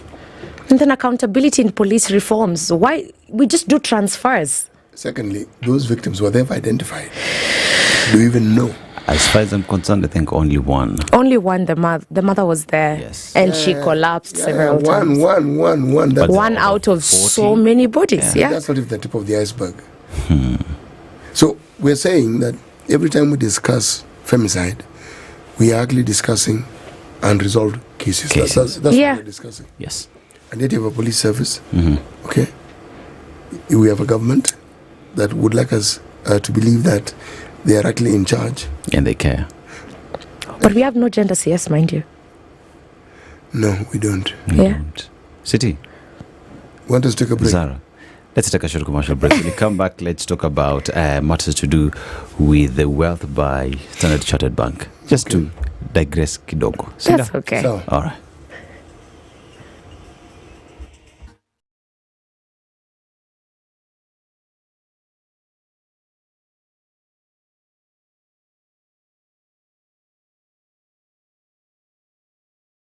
This is the Situation Room, the only way to start your day. Get ready for a night of good vibes and great conversations. Tune in as we bring you the hottest tracks, innovative guests. I do have strong opinions about that question. And trendy discussions. Is this thing real, Ama? It's part of your... No, it's actually true. That will leave you inspired and entertained. Yes, don't miss out on the show that's all about you, the thinkers, the creators, and the doers. Catch us every weekday from 7 p.m. to 10 p.m. on hashtag After Hours on Spice, where the vibes are always welcoming, the topics are always thought-provoking, and the energy is always inspiring. After Hours on Spice FM, where ideas, music, and creativity collide. The weather with Spice FM.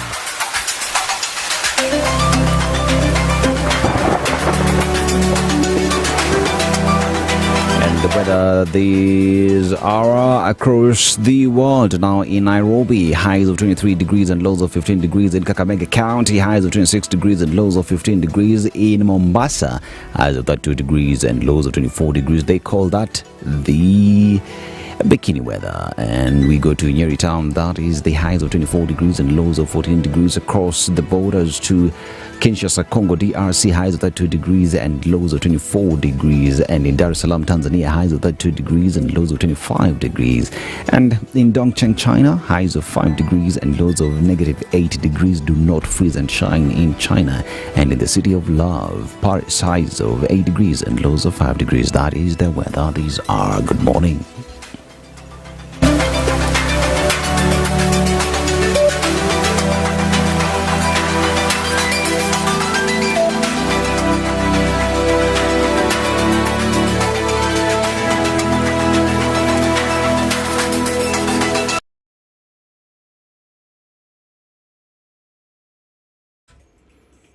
And as we talk about traffic this morning, we're looking at various roads leading to the CBD. And as promised the whole day today, nothing much has been reported on the roads. The roads are clear, but safe for Jogo Road as you go towards the Landis Road. There we have a little bit of traffic due to the bus station, around the Aurelius bus station, including the Machakos bus station, but all the other roads, nothing much to report about. Thika Road is flowing smoothly. Mombasa Road as well, as we go to Wayaki Way, is flowing. Raila Odinga Highway moving very smoothly. That is the traffic this morning, but in whatever it is you are doing, remember to be careful. Good morning.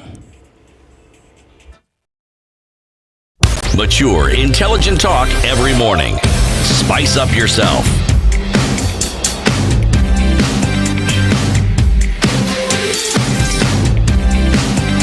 Mornings done right. 94.4 Spice FM, Nairobi. It is exactly 42 minutes past 9 a.m. We continue to have discussions in the studio on matters to do with the femicide. But before we get to that conversation now, we've been talking about matters to do with the wealth and how you get to save that. And imagine the peace of mind that comes with having a financial partner city who understands your vision and works with you to achieve it. Who am I talking about? I'm talking about Standard Chartered Bank.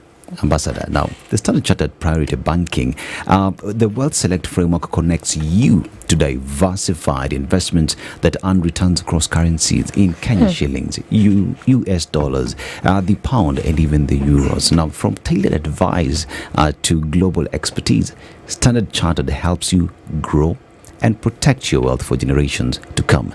Let's take the first step towards a solid financial future together. City, shall we? That's a good plan. We hakikisha our future is superb. It's actually a very good plan. Yes.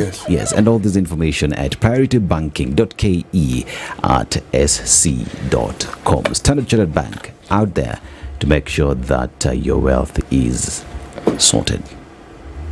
Back to our conversation. Chatunkuita balozi. Yeah, we're having a discussion on femicide. We have institutions that do not work. We have, like City says, when we talk about femicide, it is cases that have not been handled or sorted. So which way? What do we do? Where do we run to? who do we go to say, oh, this needs to be addressed? Oh my, we tried. And these cases keep piling on top of each other. Yeah. So if the previous were not resolved, what makes you think the current ones will be resolved? As we were going on to the break, there's something you mentioned about people going home, Zara, and women who probably have lost husbands and going to claim their land. Talk a little bit about that. Oh my. So especially within, and this is not to isolate the regions, but especially in Western, there's a lot of murders that have been happening that concurrently are courtesy of the fact that women went back home to claim their land, especially widows. And so, we used to hear the stories when we were younger, like utarogwa, kiitisha shamba, but it's been escalating in that you lose your husband, you have your children, you have absolutely no source of income. Maybe it's the farm. And when the burial is done and it's time for you to reclaim that land, we've been having cases of femicide happening where the brothers to your husband want to kill you.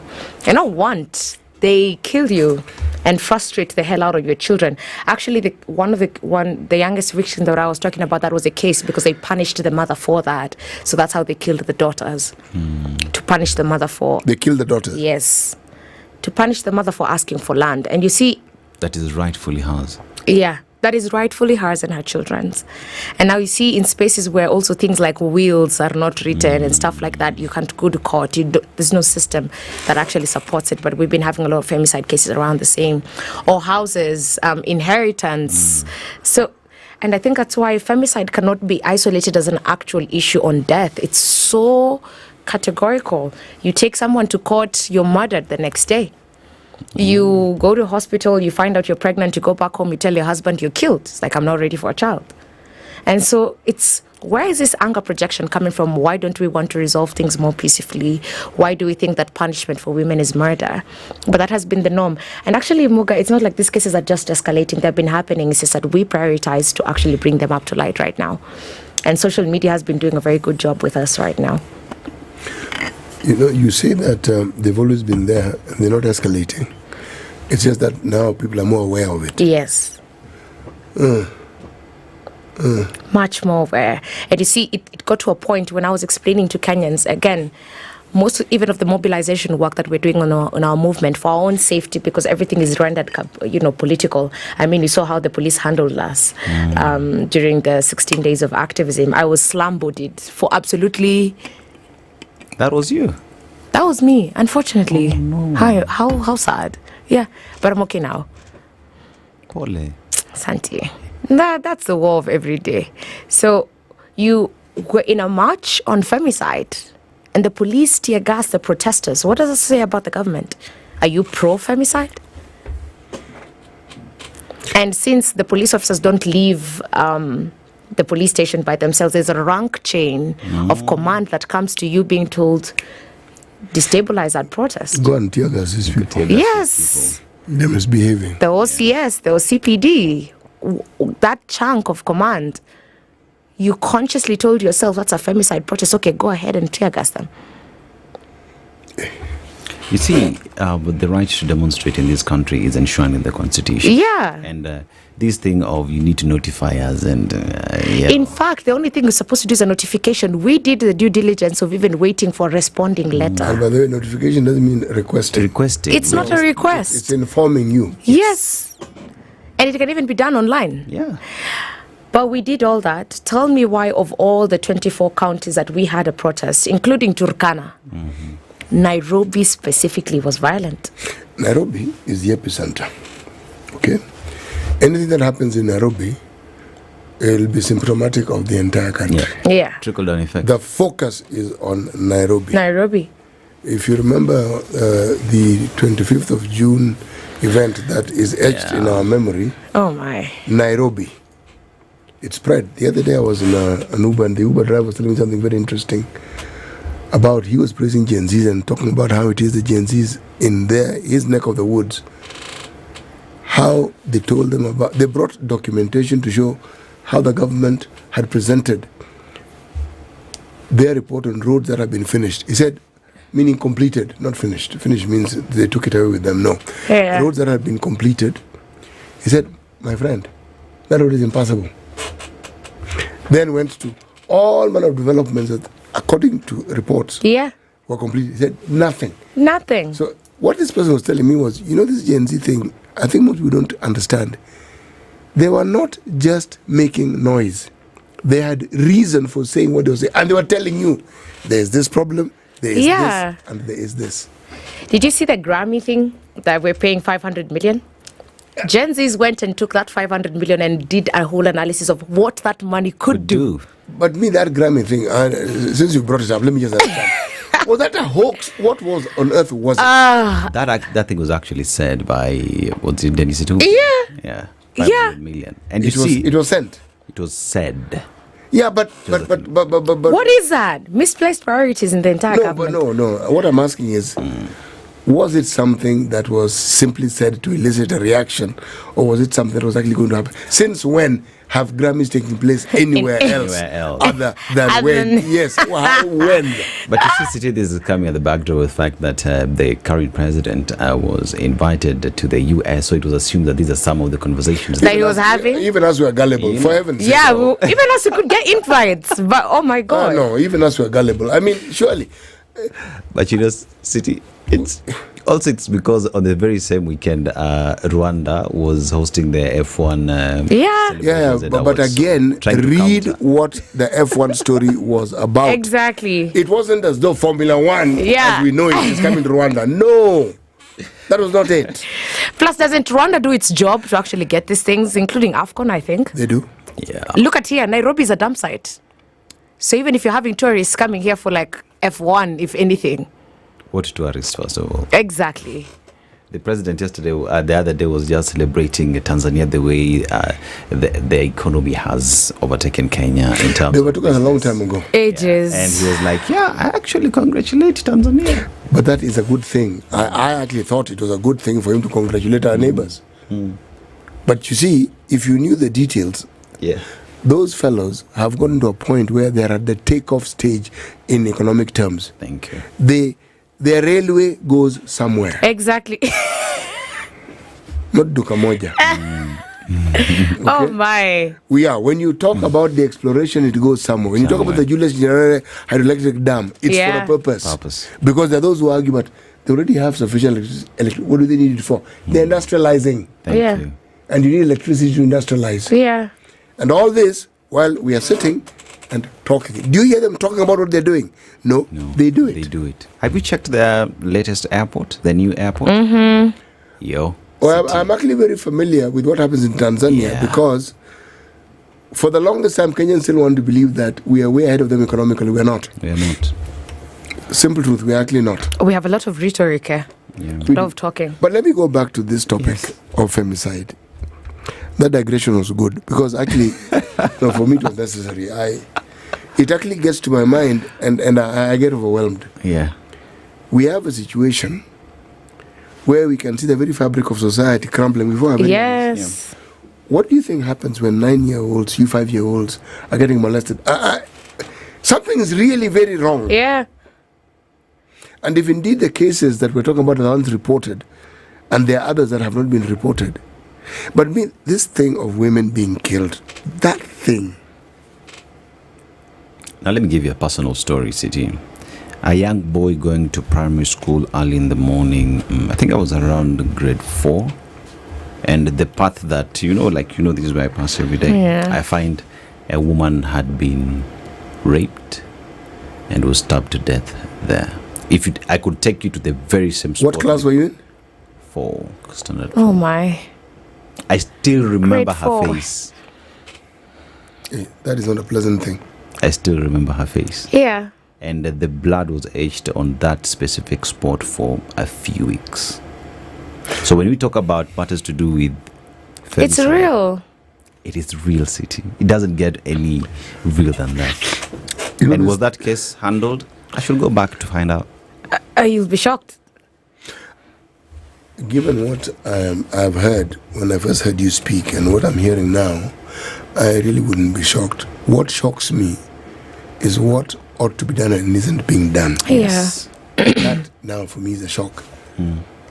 Have we been so insensitivized that where people just take this as news People Yeah. being killed. So that isn't news. Every day, I think you see on the news there's a femicide case. Let me share the one case we got justice, and then oh my God! So Lucy Jambi, the former wife to the former MC of Riruta, and we were handling this case as a movement, and together with so many other partners at Kiambu Law Courts. And I'm very grateful to Amushomba. Actually, she's been very supportive within this work. I don't know about the rest, but yeah. So for Lucy Jambi's murder, they picked her up from, I think, Nyeri Estate, drove her through Ayaki Way. Remember their cameras, right? The former MCA of Riruta had planned to get 2 liters of sulfuric acid specifically to just scar her face, because he was like, if you think you can't be with me, you're not going to be with anyone else. By the time that murder was happening, they drenched 2 liters of sulfuric acid for her to drink. They did what? Yes. They made her drink 2 liters of sulfuric acid. She was already dead. She didn't die that day. Can you imagine? She was left in a coffee plantation somewhere in Kiambu Road. She had a very serious constitution. So it's Buddha guys who picked her up, took her to hospital. And through the small testimonies she had done in hospital, that's exactly how we could correlate to this guy. Mind you, they have a son. And that's a husband. Is this guy in jail? He only got 30 years. What would you have preferred? Life? I don't think these are people who need to be Sarit, institutionalized back to the society, honestly. What are you doing back the society after? What would you do after that? Someone's dead. I think most of, especially when it comes to sexual abuse, just GPV in general and femicide, I think I'd calculate the amount of trauma that person has to deal with. Those are the same exact years you're supposed to be serving, if it was up to me. So if someone's dead, you go for life.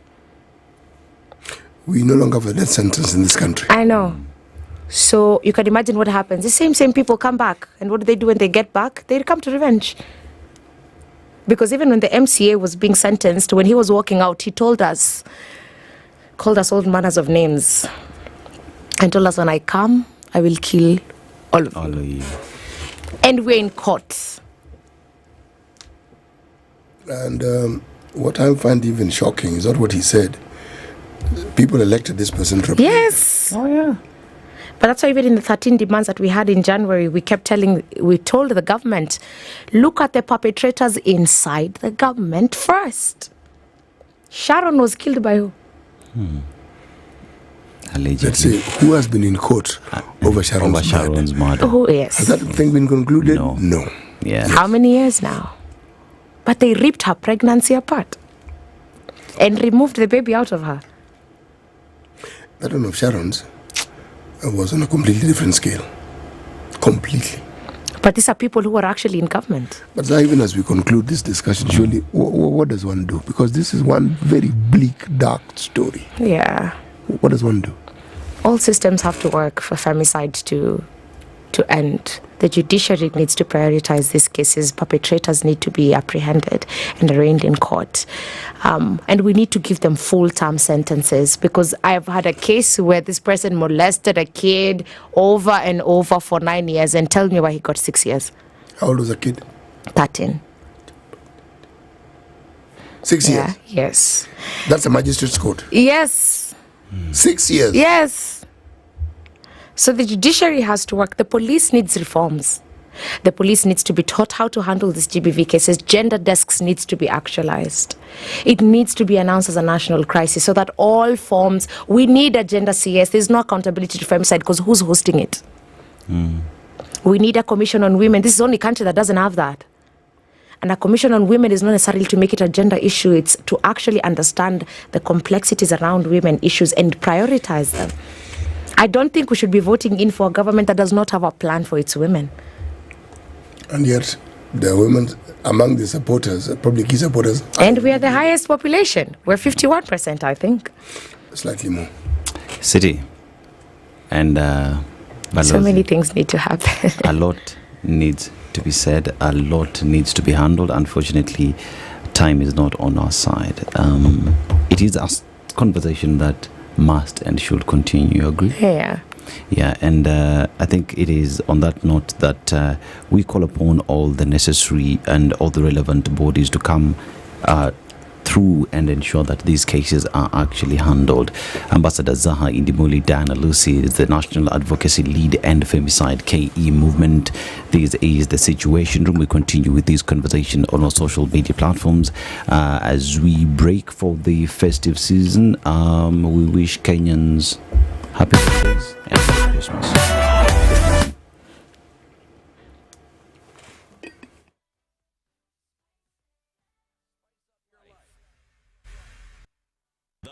News from around the world. 94.4 Spice FM.